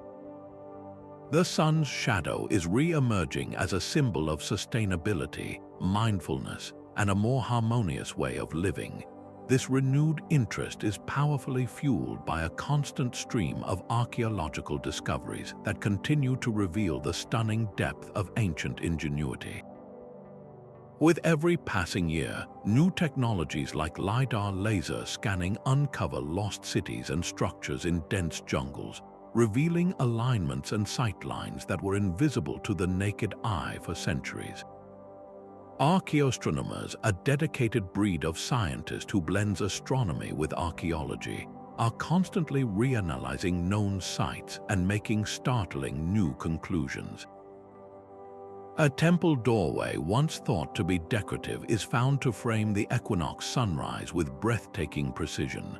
A pattern of stones previously considered random is understood to be a sophisticated calendar system.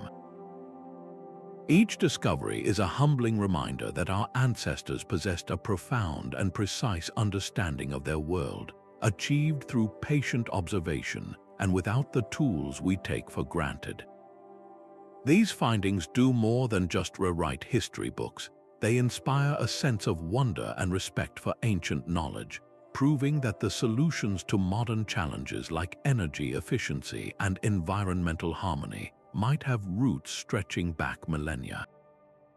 This modern rediscovery is not an act of mere nostalgia. It is a vital dialogue between past and future.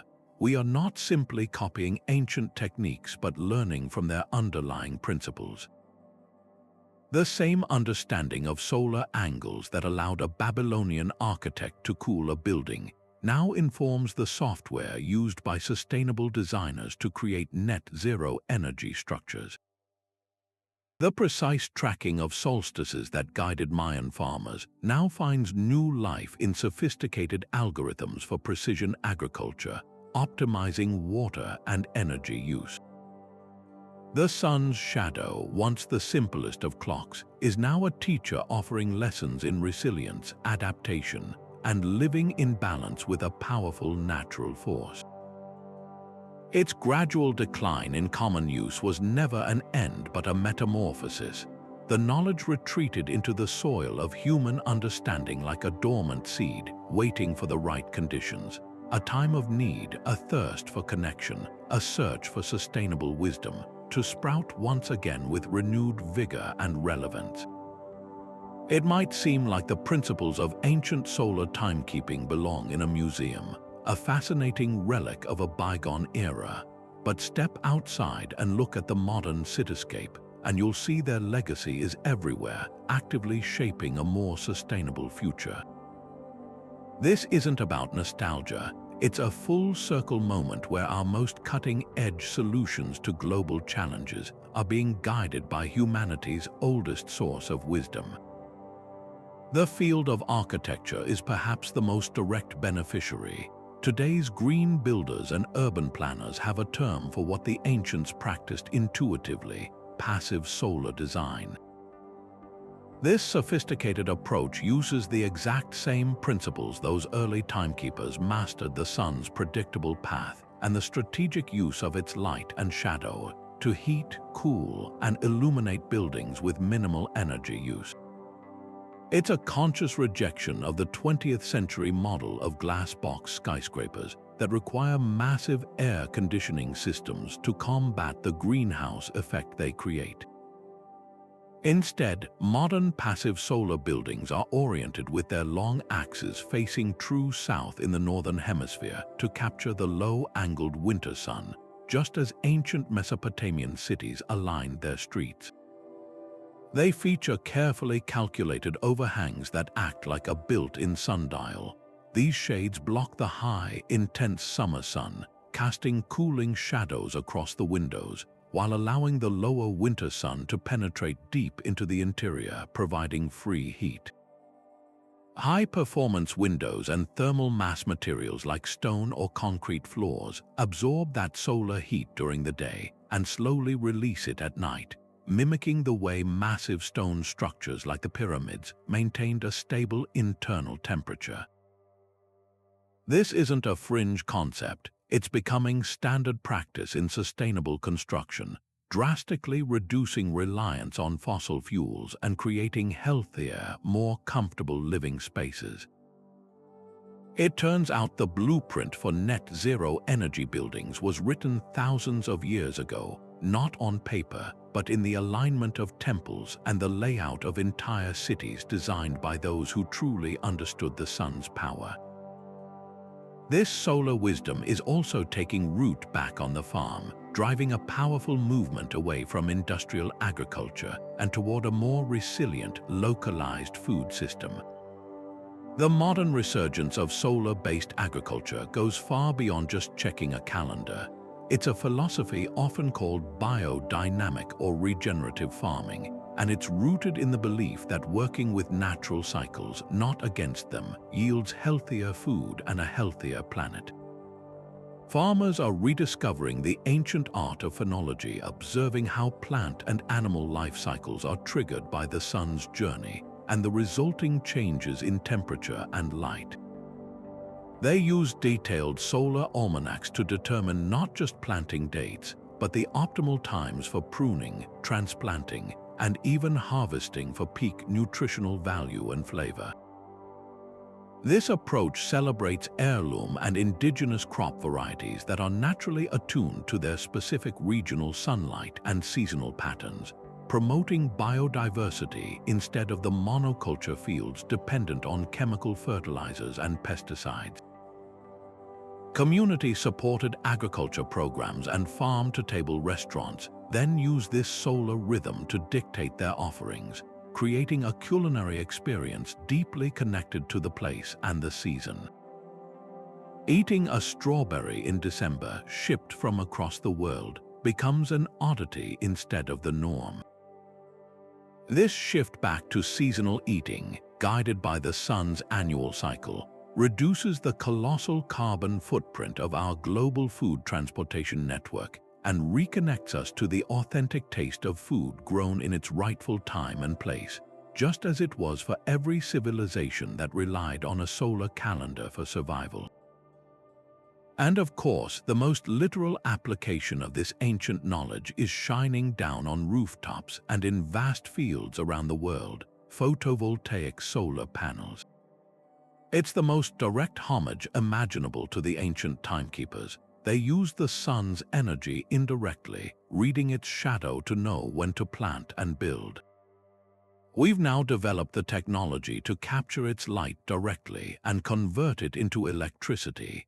But even this modern miracle owes a conceptual debt to the past. The efficiency of a solar array is entirely dependent on its orientation and tilt angle factors that require the exact same understanding of the sun's azimuth and altitude that a Greek astronomer needed to position a Nomen or an Egyptian priest used to align an obelisk. Sophisticated software now calculates the perfect angle for a solar panel at any given latitude, maximizing its exposure to the sun's rays throughout the year, a digital evolution of the manual calculations done at places like Janta Manta. This technology is democratizing energy production, allowing homeowners to become their own power providers, much like how the sun's shadow was a freely available resource for all. From the massive solar farms powering entire cities to the small panel charging a phone in a remote village, we are finally harnessing the sun's full potential in a way our ancestors could only dream of, yet it was their patient, centuries-long study of the sun's behavior that laid the foundational knowledge for this revolution. Perhaps the most profound modern application, however, is not in our buildings or our farms, but in our minds.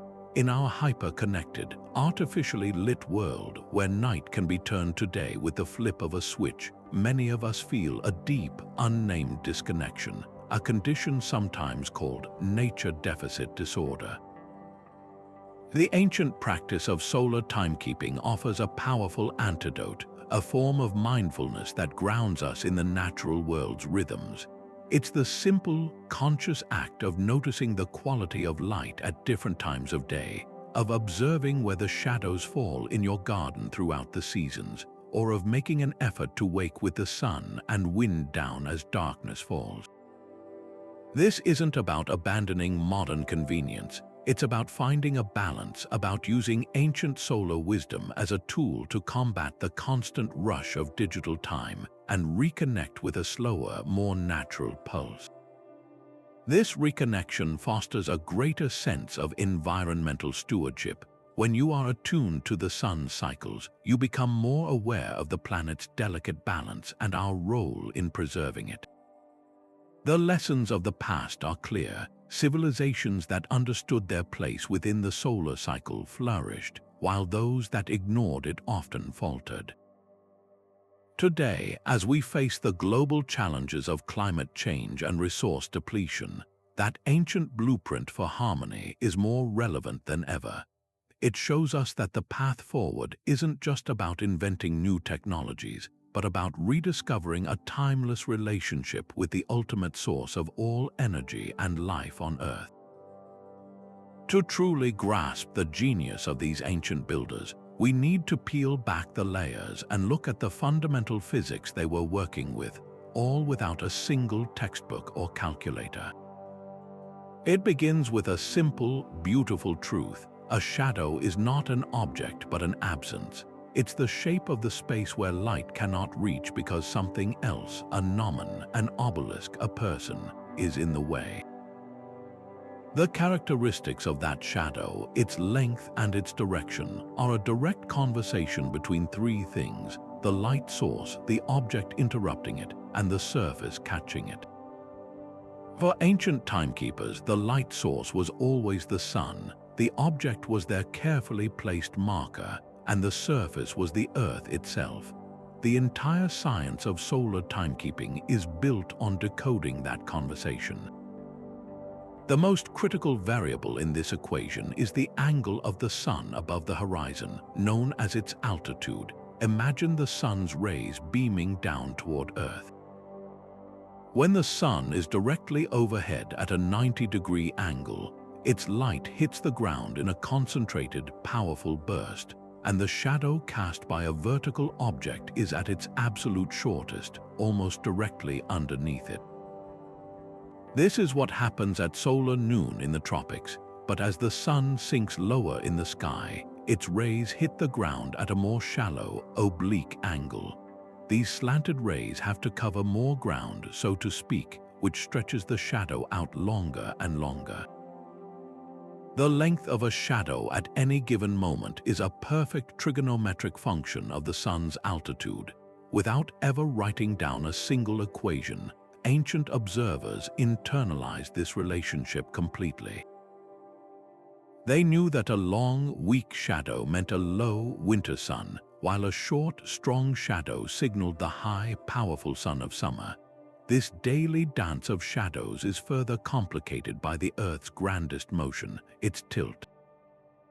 Our planet doesn't spin upright. It's permanently cocked at an angle of approximately 23.5 degrees from vertical, an characteristic known as the obliquity of the ecliptic. This tilt is the sole reason we have seasons. As Earth orbits the sun throughout the year, the northern and southern hemispheres take turns leaning toward and away from our star. When your hemisphere is tilted toward the sun's path across the sky is higher, its rays hit more directly, the days are longer, and the shadows at noon are shorter. This is summer. 6 months later, when your hemisphere is tilted away, the sun's path is lower, its rays are slanter, the days are shorter, and the noon shadows grow long. This is winter. The ancient timekeepers didn't know the Earth was a tilted sphere orbiting the sun, but through relentless, multi-generational observation of shadows, they mapped the effects of that tilt with incredible precision. They could plot the sun's gradual climb toward the summer solstice and its subsequent retreat, simply by tracking the daily changing length of a single shadow at midday. They took this understanding even further, quantifying the sun's position through the concept of solar declination. This is the celestial equivalent of latitude. It measures how many degrees north or south the sun is from the celestial equator. On the equinoxes, the sun's declination is 0.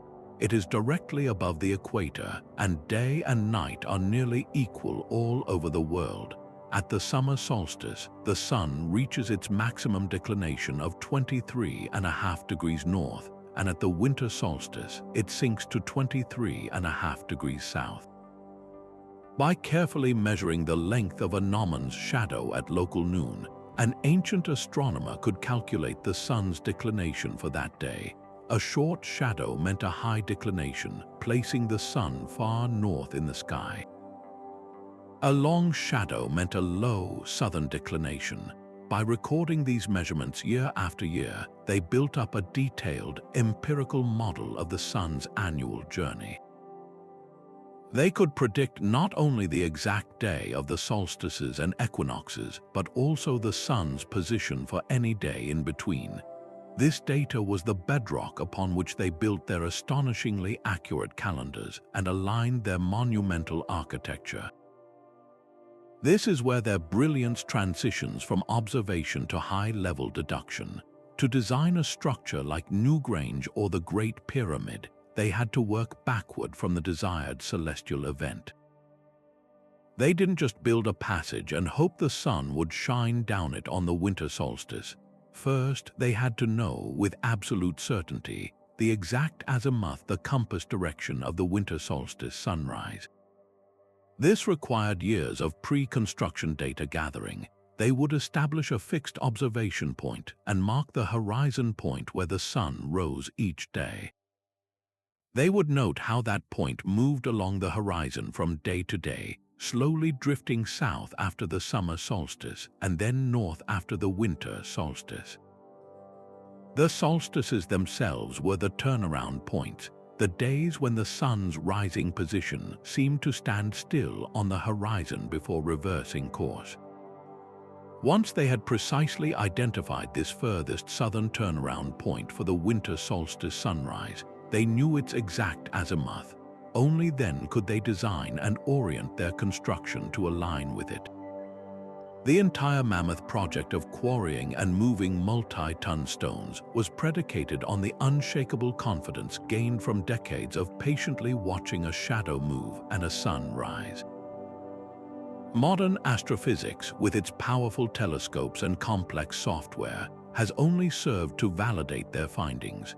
We can now model the exact position of the sun in the sky for any date in history, and when we plug in the coordinates for Stonehenge or Karnak Temple, the alignments match perfectly. What was once dismissed as primitive ritual or lucky guesswork is now recognized as rigorous, repeatable science. The methods were different: patient observation and geometric reasoning instead of particle accelerators and quantum mechanics. But the outcome was the same: a verifiable, predictive understanding of a natural phenomenon. This should fill us with awe and a dose of humility. It demonstrates that the human drive to understand the universe and the intellectual capacity to do so is a constant thread throughout history. Their tools were simple, but their thinking was profoundly sophisticated. A powerful reminder that profound truth can be found not only by looking outward with advanced technology, but also by looking inward with deep intuition and patience. To truly grasp the sophistication of ancient timekeeping, we must journey to the banks of the Nile, where a civilization masterfully wove the sun's shadow into the very fabric of its existence. The Egyptian solar calendar wasn't merely a way to mark days. It was the beating heart of a society perfectly synchronized with its environment. Its genius lay in its elegant simplicity and its profound connection to two life-giving forces, the sun and the river. This calendar divided the year into three perfectly logical seasons, each dictated by the Nile's mood and the sun's position. It was the season of inundation, when the floodwaters spread their rich, life-giving silt across the parched fields. This was followed by Perit, the growing season, when the waters receded and farmers sowed their seeds in the freshly fertilized soil. Finally, Shemu arrived, the season of harvest, when the crops were gathered under the intense, unwavering sun. These were not arbitrary divisions. They were a direct reflection of the natural world, a cyclical poem written in water, earth, and light. The accuracy of this system was nothing short of revolutionary for its time. While many ancient cultures used lunar cycles, leading to a year of only 354 days that quickly drifted out of sync with the seasons, the Egyptians boldly fixed their year at 365 days. They understood that their agricultural survival depended on predicting the Nile's flood with unwavering precision, and a lunar calendar simply couldn't provide that. This solar year was divided into 12 months of 30 days each, with an extra 5 days added at the end, known as the epigonal days. These were considered outside the regular year, a time of danger and religious observance dedicated to the birthdays of the gods. This structure shows a remarkable grasp of solar mechanics achieved through centuries of meticulous shadow observation. Priests and timekeepers used towering obelisks as giant gnomons, charting the sun's journey and the changing length of its shadow to verify and maintain this 365-day cycle. The minor drift about 1 day every 4 years was a tiny imperfection they were aware of but accepted, a testament to their pragmatic focus on the agricultural imperative over abstract perfection. Yet the true New Year's alarm clock was not just the sun, but a star. The heliacal rising of Sirius, known to the Egyptians as Soptit, was the celestial event that truly set their annual cycle in motion. Just before dawn in mid-July, after a period of invisibility, Sirius would briefly glitter above the eastern horizon. This reappearance coincided almost perfectly with the onset of the Nile's annual flood. The connection was miraculous, the timekeepers having used their shadow clocks and obelisks to track the sun's approach to this point, would announce Soptit's return, signaling that the floodwaters were imminent. This fusion of solar and stellar observation created a fail-safe system. The sun's shadow provided the daily and seasonal rhythm, while Sirius provided the annual pin that fixed the calendar to the most critical event of the year. It was a masterclass in interdisciplinary astronomy, blending two celestial bodies to serve one earthly purpose. This calendar was far more than a farmer's almanac. It was the central organizing principle of an entire civilization. It dictated the rhythm of taxes as farmers paid their dues based on the harvest. It scheduled the labor corvée that built the pyramids, mobilizing thousands of workers when the fields were underwater and agricultural work was impossible. It fixed the dates of religious festivals, ensuring that rituals to appease Hapi, the god of the flood, or Osiris, the god of rebirth, were performed at the most potent moments. The pharaoh's legitimacy was intertwined with this cycle. His role as the intermediary with the gods was proven by the predictable return of the flood and the success of the harvest. The calendar created a powerful sense of shared identity and destiny, uniting everyone from the highest priest to the lowest laborer in a common, predictable rhythm of life. It was the ultimate tool of resilience, transforming the unpredictable, potentially catastrophic Nile flood into a scheduled, anticipated event that could be prepared for and exploited, turning Egypt into the Mediterranean's most stable and prosperous breadbasket for nearly 3,000 years. While the Egyptians mastered the annual rhythm of their river, the Maya, deep in the steamy jungles of Mesoamerica, were achieving something even more mathematically breathtaking. Their understanding of the sun wasn't just about seasons, it was about weaving time itself into a complex, interlocking tapestry of cycles that governed every aspect of existence. At the heart of this was the Hob, a 365-day solar calendar so precise and so perfectly attuned to the agricultural reality of their world that it remains a marvel of empirical observation. But to call it a simple farming schedule is to miss its true genius. The Hob was one gear in a much larger celestial machine. a testament to a civilization that didn't just observe the sky but sought to mathematically decode its every secret.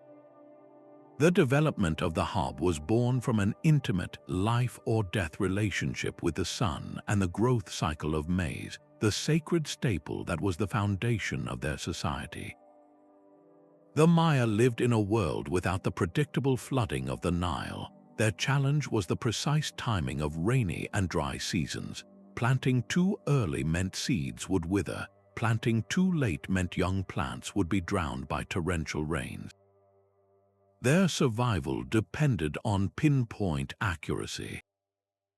Through generations of meticulous observation, likely using simple gnomons to track the sun's zenith passages, the days when it passed directly overhead and vertical objects cast no shadow, they refined their calendar to 365 days, divided into 18 months of 20 days each, with a final short, ominous period of 5 days known as the Wayeb. These 5 days were considered a dangerous, liminal time when the boundaries between the worlds grew thin, and people took great care to avoid misfortune. This calendar allowed a Maya farmer to know with certainty the optimal window for clearing land, for burning the vegetation, for planting the seeds just before the spring rains arrived, and for harvesting the mature ears of corn. It was a system of such reliability that it could support the immense population of their great city-states. This solar precision was not achieved through guesswork. The Maya built sophisticated observatories to hone their measurements to a razor's edge. The most famous of these is El Caracol at Chichen Itza, a unique cylindrical tower that looks remarkably like a modern astronomical observatory. Its narrow, strategically placed windows are not randomly aligned. Scholars have demonstrated that these openings are precisely oriented to frame the extreme setting points of Venus on the horizon, as well as the sun's positions at the equinoxes and solstices. Inside, priests and timekeepers would have tracked the movement of shadows and beams of light across specific markers on the floor or walls. On the equinoxes, for example, the play of light and shadow on the main pyramid, El Castillo, creates the illusion of a serpent slithering down the staircase, a direct manifestation of the feathered serpent god Kukulkan, uniting celestial event, architectural genius, and religious belief in a single, stunning spectacle.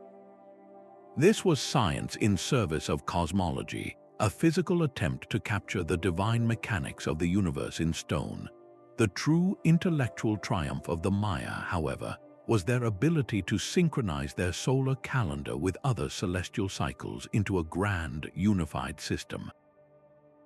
The Hob was just one of at least 20 different calendars they used. It ran concurrently with the Tzolk'in, a 260-day sacred calendar based on a cycle of 20-day names and 13 numbers.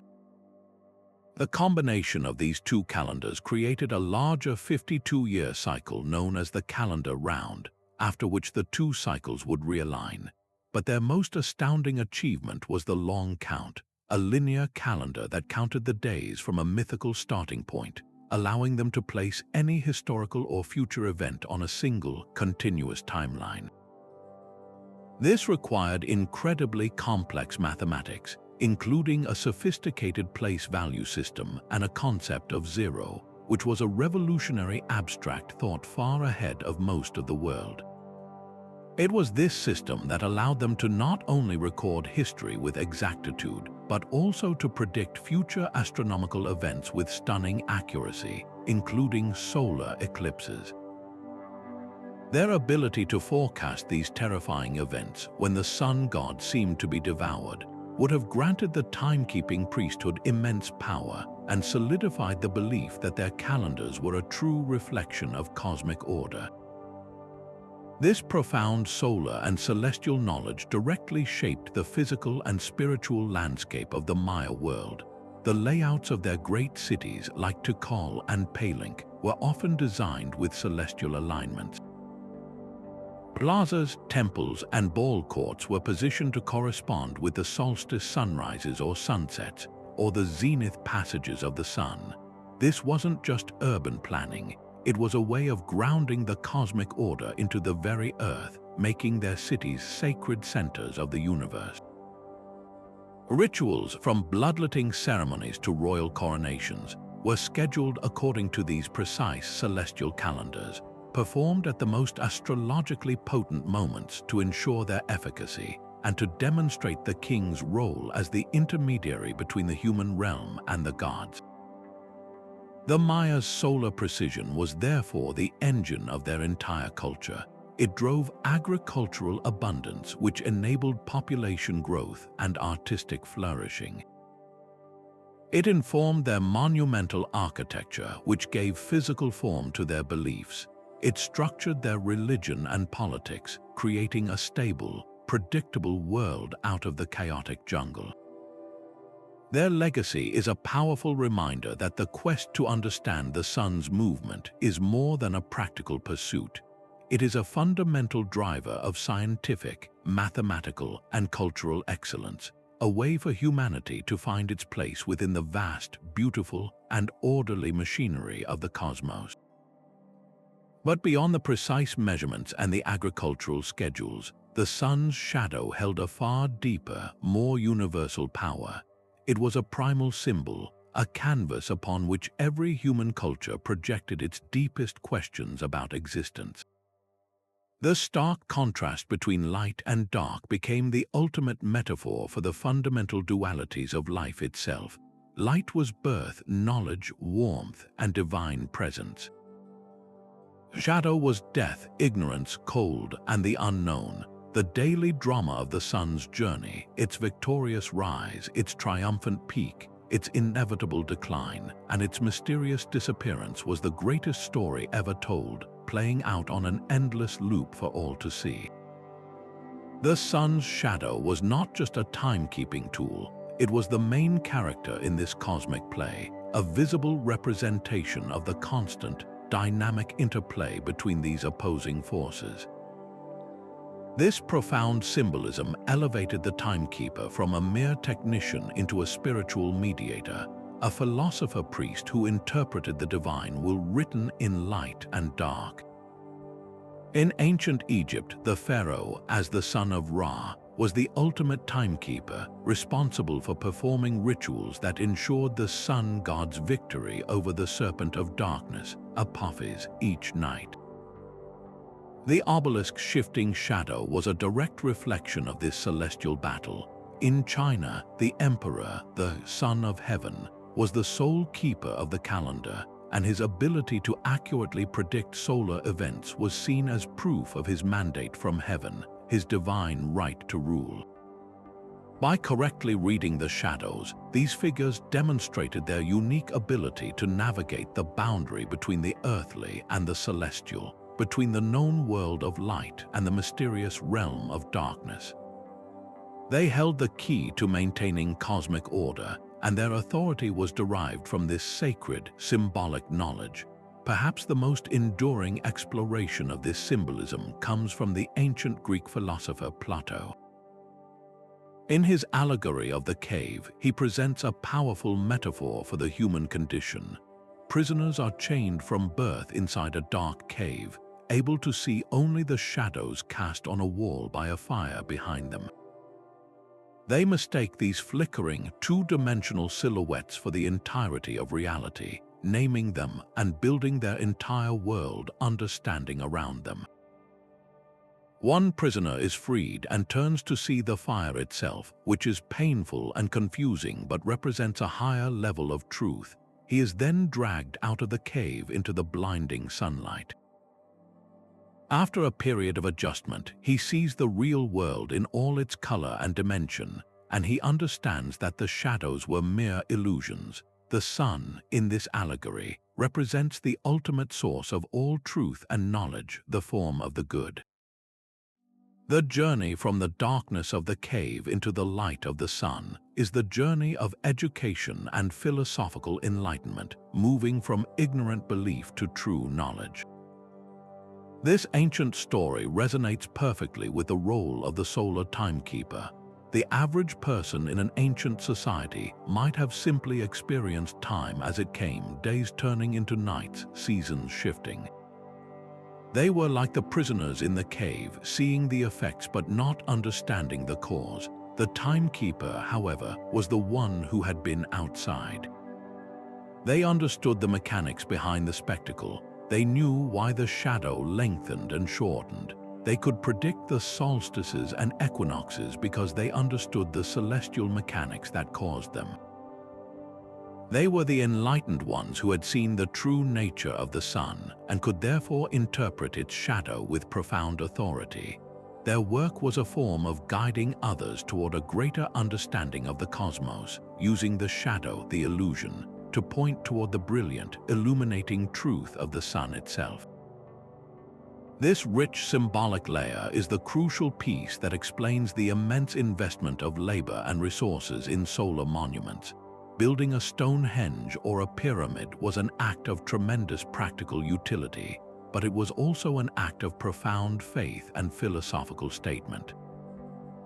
It was a civilization's way of physically aligning itself with these fundamental truths, of literally building their understanding of life, death, and rebirth into the landscape. The monument was a permanent guarantee that light would always conquer darkness, that order would triumph over chaos, and that the sun would always return. This symbolic resonance did not end with the ancient world. It echoes through the Renaissance paintings that used chiaroscuro, the dramatic contrast between light and shadow, to symbolize the struggle between divine grace and human sin. It underpins the literary trope of a character's journey into the light to represent self-discovery. It even informs our modern psychological understanding, where shadow work refers to confronting the hidden, unconscious parts of ourselves. The sun's shadow, once a simple marker of noon, continues to cast a long and meaningful shadow across the human imagination, reminding us that our quest to measure time has always been inseparable from our quest to understand our place in the vast, beautiful, and mysterious universe. Yet for all their celestial genius, these ancient timekeepers faced a constant, humbling adversary that no amount of engineering could fully conquer: the weather. A single overcast day could render their most sophisticated sundial useless, plunging a society that ran on solar time into a state of temporal confusion.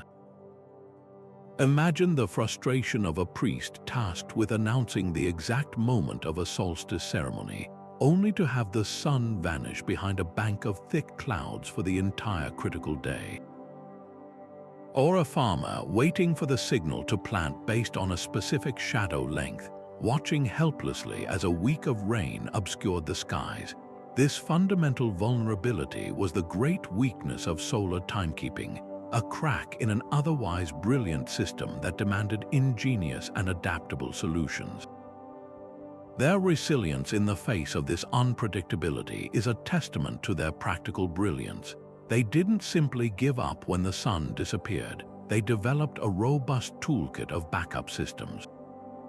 The most common and reliable alternative was to turn their gaze upward at night, using the stars as their secondary clock.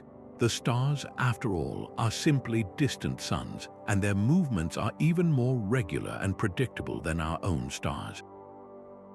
Egyptian astronomers became masters of tracking the decans, 36 star groups that rose consecutively on the horizon throughout the year, each marking a 10-day week and providing a precise nighttime timetable. A culture that could navigate by the stars could certainly tell time by them. In Mesopotamia, meticulous records of lunar cycles and planetary movements provided another layer of celestial timekeeping that operated independently of the sun.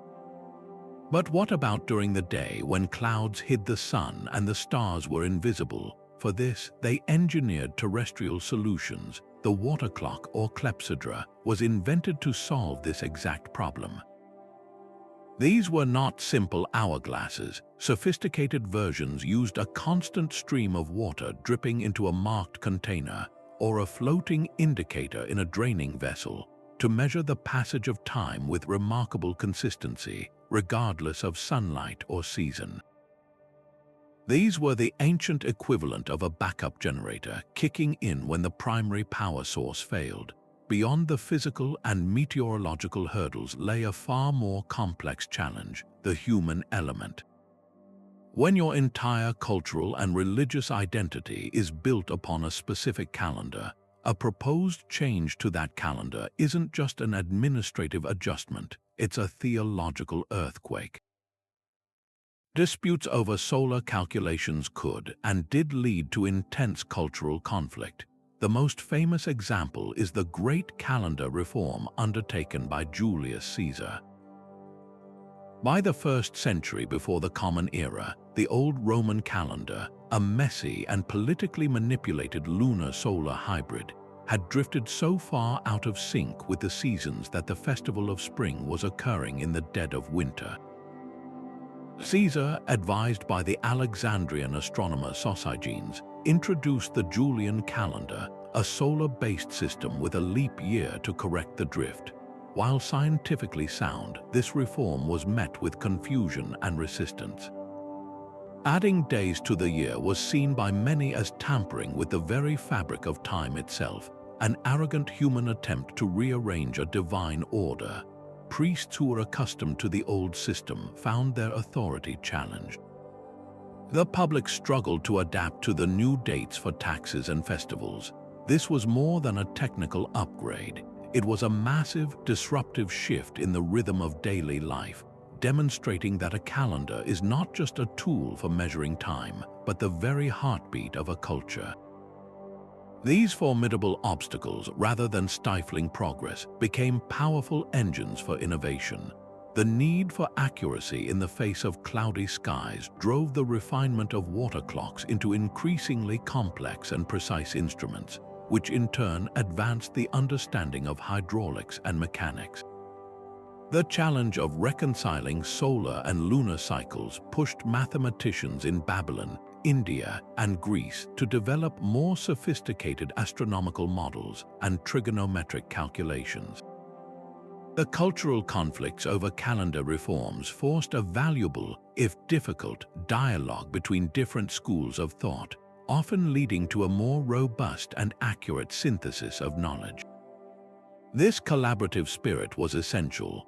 The solution to a complex problem like calendar drift often required the combined expertise of the astronomer, the priest, the mathematician, and the craftsman. It was at the intersection of these disciplines that true breakthroughs occurred, proving that the most enduring answers are often found not in isolation, but through the friction and fusion of different perspectives. Recognizing these struggles does not diminish the achievements of these ancient scientists. It makes them profoundly human and their accomplishments all the more remarkable. They were not infallible beings with perfect knowledge handed down from the gods.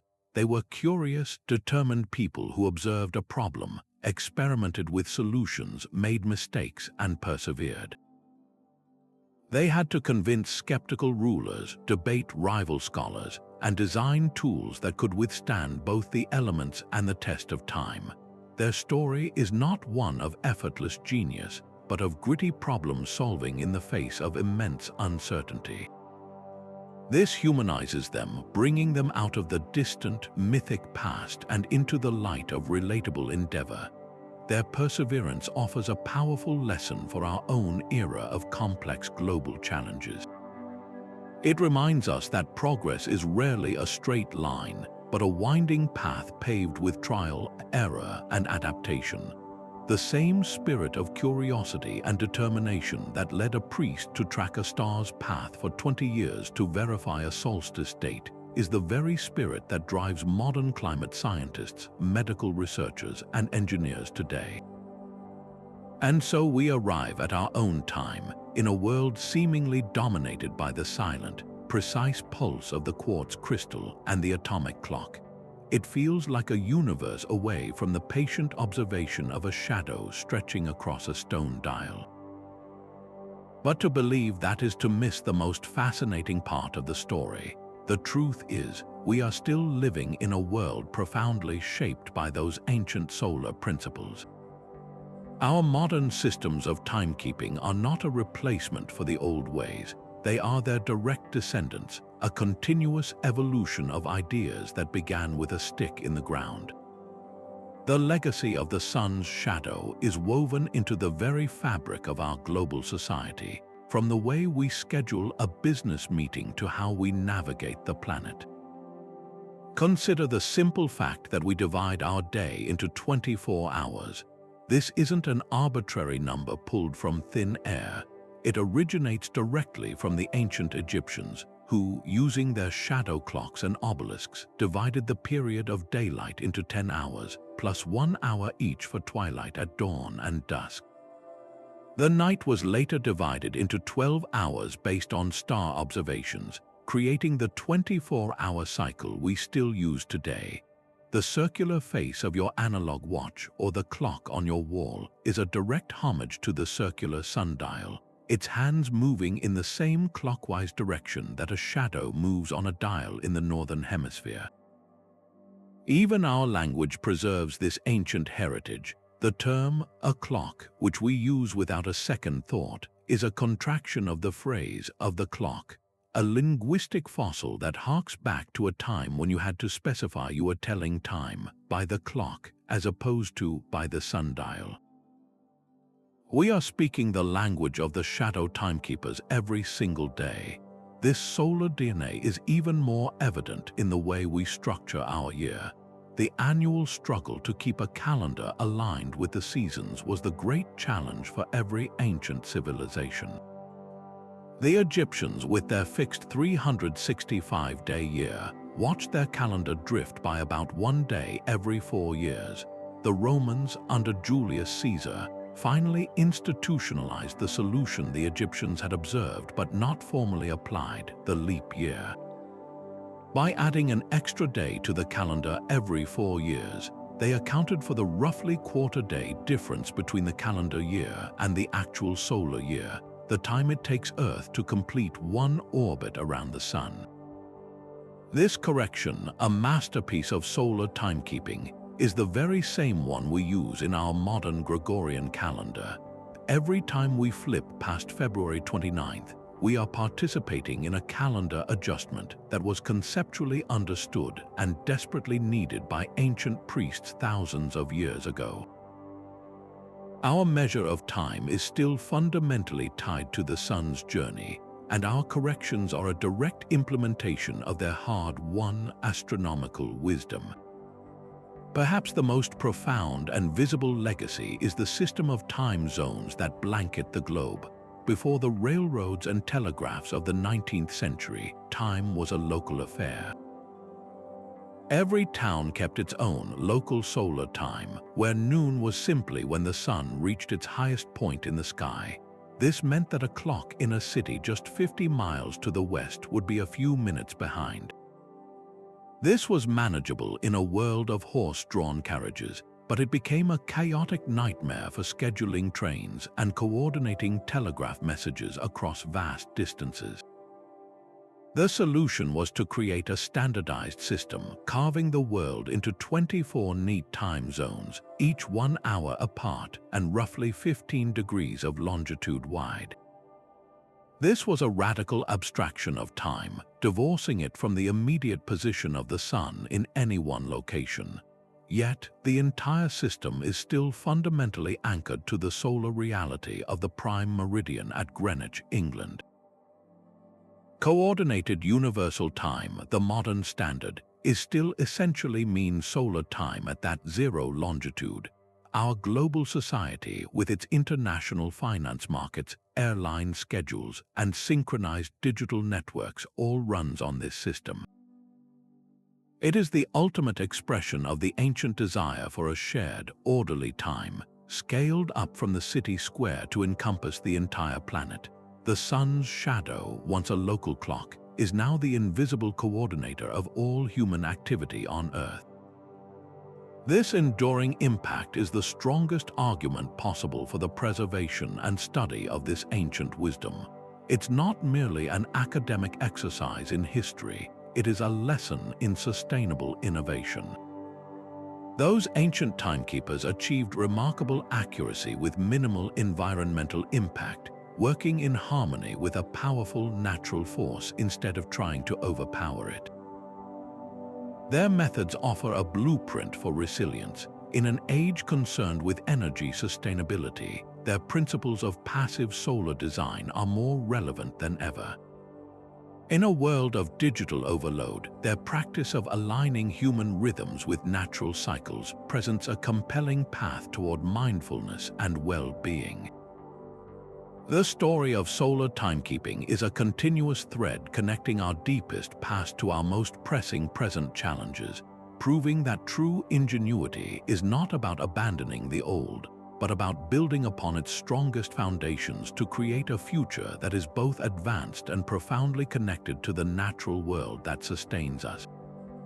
This seamless blending of disciplines was not a happy accident. It was the essential engine of progress in the ancient world.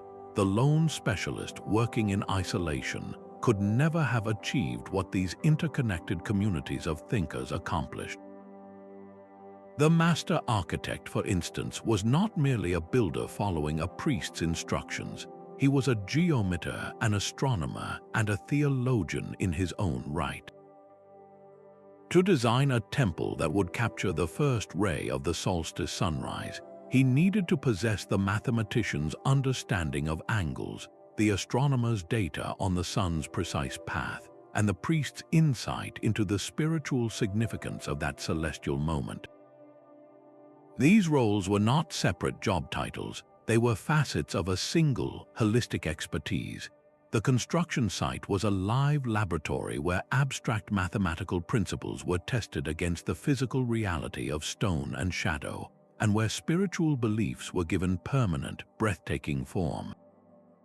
This constant dialogue between the theoretical and the practical, the sacred and the scientific, is what produced structures of such profound accuracy and meaning that they continue to baffle and inspire us millennia later.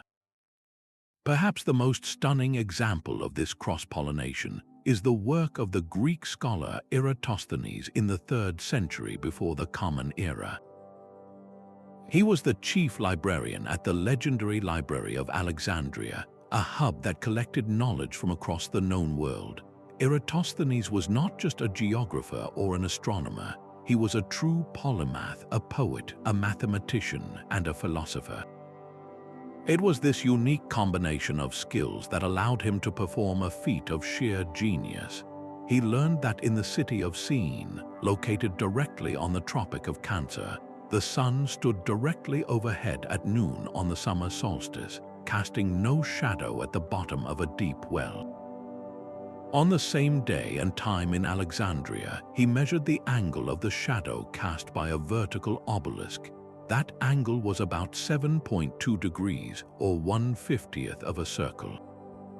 Knowing the approximate distance between the two cities, he simply multiplied that distance by 50. The result was a remarkably accurate calculation of the Earth's circumference. This was not a discovery made in a single field. It was born at the intersection of geography, astronomy, geometry, and even trade, as the accuracy depended on the reported distance between cities traveled by merchants. A pure mathematician might not have cared for the physical measurement. A mere traveler would have lacked the geometric insight. It took a mind fluent in all these languages to synthesize the answer. This collaborative spirit extended far beyond individual genius to become embedded in the very institutions of the ancient world. Places like the Library of Alexandria, the Academy in Athens, or the great observatories of the Islamic Golden Age were not siloed departments. They were vibrant ecosystems where scholars from diverse fields lived, worked, and debated together. A medical text might be shelved next to a treatise on astrology because the human body was seen as a microcosm of the universe, and both were governed by the same celestial cycles. An architect would consult with a musician, exploring the mathematical ratios of harmonic intervals to apply those same perfect proportions to the design of a temple. believing that a building could literally resonate with the harmony of the spheres. The timekeeper, often a central figure in these institutions, acted as the ultimate interdisciplinary bridge. His data on the solar cycle was indispensable to the farmer, the tax collector, the navigator, and the priest. He had to be able to speak all their languages, translating celestial events into practical, actionable knowledge for every sector of society. This ancient model holds a powerful mirror up to our modern world, which often celebrates hyper-specialization. We have experts who know more and more about less and less. While depth is crucial, the greatest challenges we face today, from climate change to global pandemics to artificial intelligence, are fundamentally interdisciplinary problems. They cannot be solved by climatologists or computer scientists or economists working alone. They require the same kind of synergistic thinking that Eratosthenes embodied. Modern initiatives like the NASA space program or the Large Hadron Collider are testaments to this, bringing together astrophysicists, engineers, biologists, and materials scientists to achieve what no single discipline could. The emerging field of digital humanities uses data analysis to uncover new patterns in history and literature. Sustainable design firms blend ecology, architecture, and social science to create resilient communities. We are rediscovering, in our own high-tech way, the timeless truth that innovation doesn't happen in the center of a single field, but in the vibrant and fertile borderlands where different fields meet, clash, and ultimately enrich one another. The ancient timekeepers, with their sundials and stone circles, understood this better than anyone. They knew that to truly understand the sun's shadow, you had to understand everything. But this extraordinary power to measure and declare time came with a profound and often overlooked responsibility.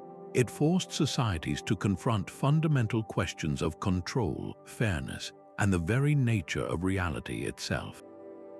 Who truly owns time? Is it the king who employs the timekeeper, the priest who interprets the celestial signs, or every individual who can look up and see the same sun?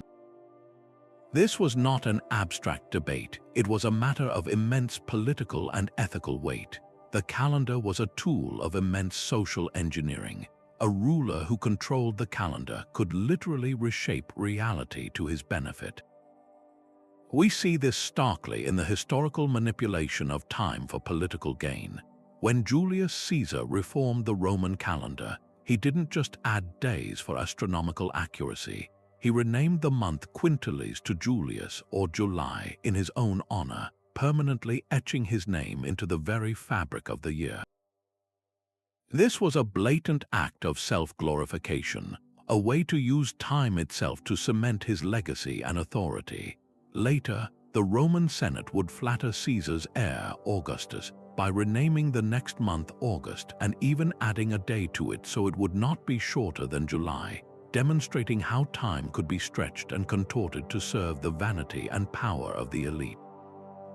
This manipulation created a two-tiered system of time: the official, state-sanctioned calendar that served the powerful, and the natural, solar rhythms that continued to guide the daily lives of the common people. The ability to declare a leap year or adjust a festival date was a potent form of soft power, allowing authorities to extend tax collection periods, shorten years of political turmoil, or lengthen the reigns of favored leaders. Yet, for all its potential for abuse, the sun's shadow also held a uniquely democratic power. Unlike a complex water clock locked in a temple or a mechanical clock owned only by the wealthy, the sundial was, in principle, available to everyone. The sun rose on the emperor and the slave alike.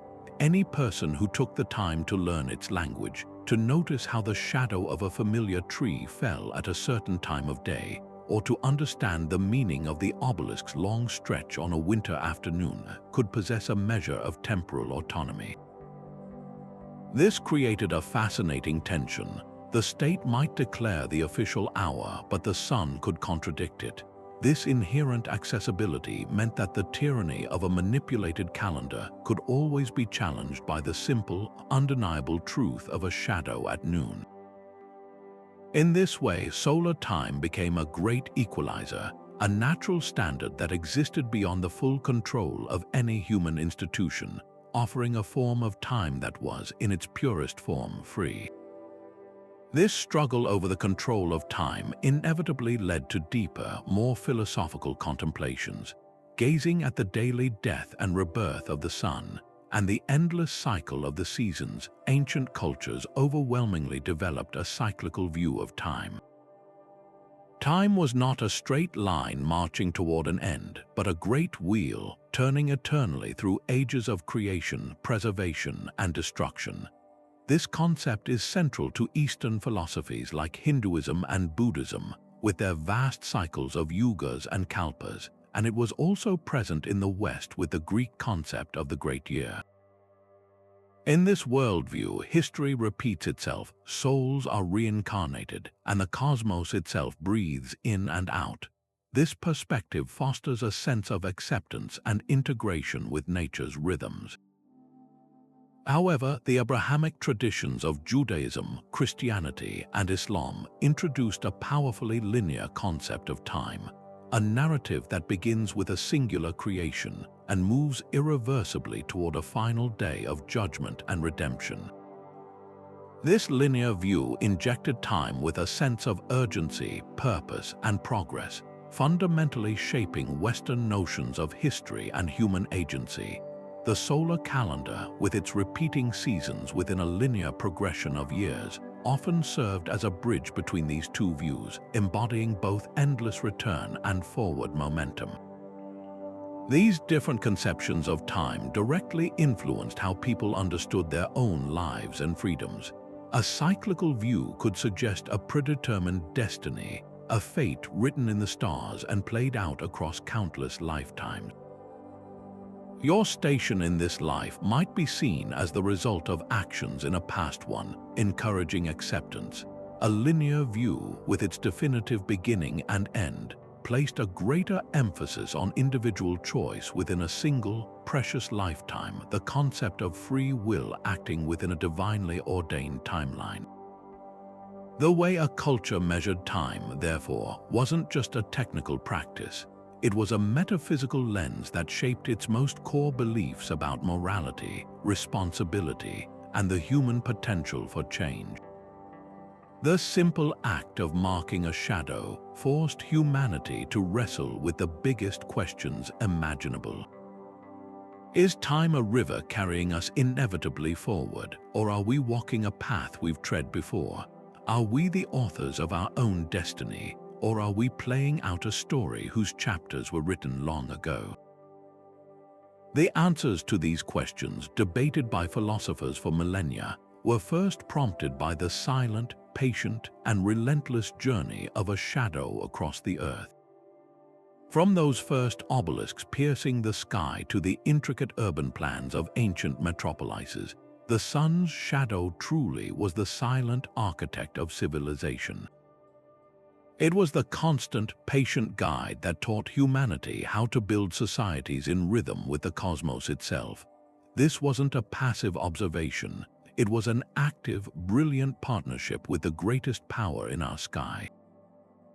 Those ancient timekeepers, whether they were priest astronomers on a pyramid platform or anonymous builders arranging massive stones, understood something we are only now rediscovering: that true progress isn't about conquering nature, but about learning to harmonize with its deepest rhythms. Their legacy is so deeply embedded in our lives that we often miss it. It's in the 12 hours on our clock faces, a number inherited from Egyptian shadow clocks. It's in the leap year correction in our calendars, a solution to a problem first observed by those tracking the sun's slow drift. It's in the very way we structure our days, a fossilized memory of a time when life was ruled by the rising and setting sun, not the ping of a notification. Now, as we stand at the crossroads of modern challenges, a changing climate urging us toward sustainability, and a digital world that often leaves us feeling disconnected and overwhelmed, these ancient lessons are no longer just historical curiosities. They are a vital source of wisdom. They offer us a blueprint for living that is both sustainable and deeply mindful. Imagine re-embracing even a fraction of that solar wisdom. It could mean designing our future cities not just for efficiency, but for light and shadow, creating buildings that breathe with the seasons and use the sun's free energy for heat and light. It could mean recalibrating our own personal rhythms, perhaps by waking with the natural light or spending more time outdoors to combat the artificial glare of our screens and reclaim a sense of calm and connection. It's about looking at the sun not as a resource to be merely harnessed with solar panels, but as a partner in designing a more balanced and resilient way of life. So let's take a moment to honor that ingenuity, to look up both literally and metaphorically to the sun that once ruled our days and can guide us again. Step outside tomorrow and notice the quality of the light. Watch how a shadow moves across the ground. In that simple, silent dance is a history of human achievement and a promise for the future. We'd love to hear what you think. How could these principles of solar timekeeping influence our future? Could they change how we design our homes, structure our days, or even build our communities? Share your thoughts and ideas in the comments below. Let's have a conversation about looking forward by looking back. And if you've enjoyed this journey into how ancient timekeepers built civilizations around the sun's shadow, be sure to subscribe and hit the bell for more adventures into the world's greatest historical mysteries.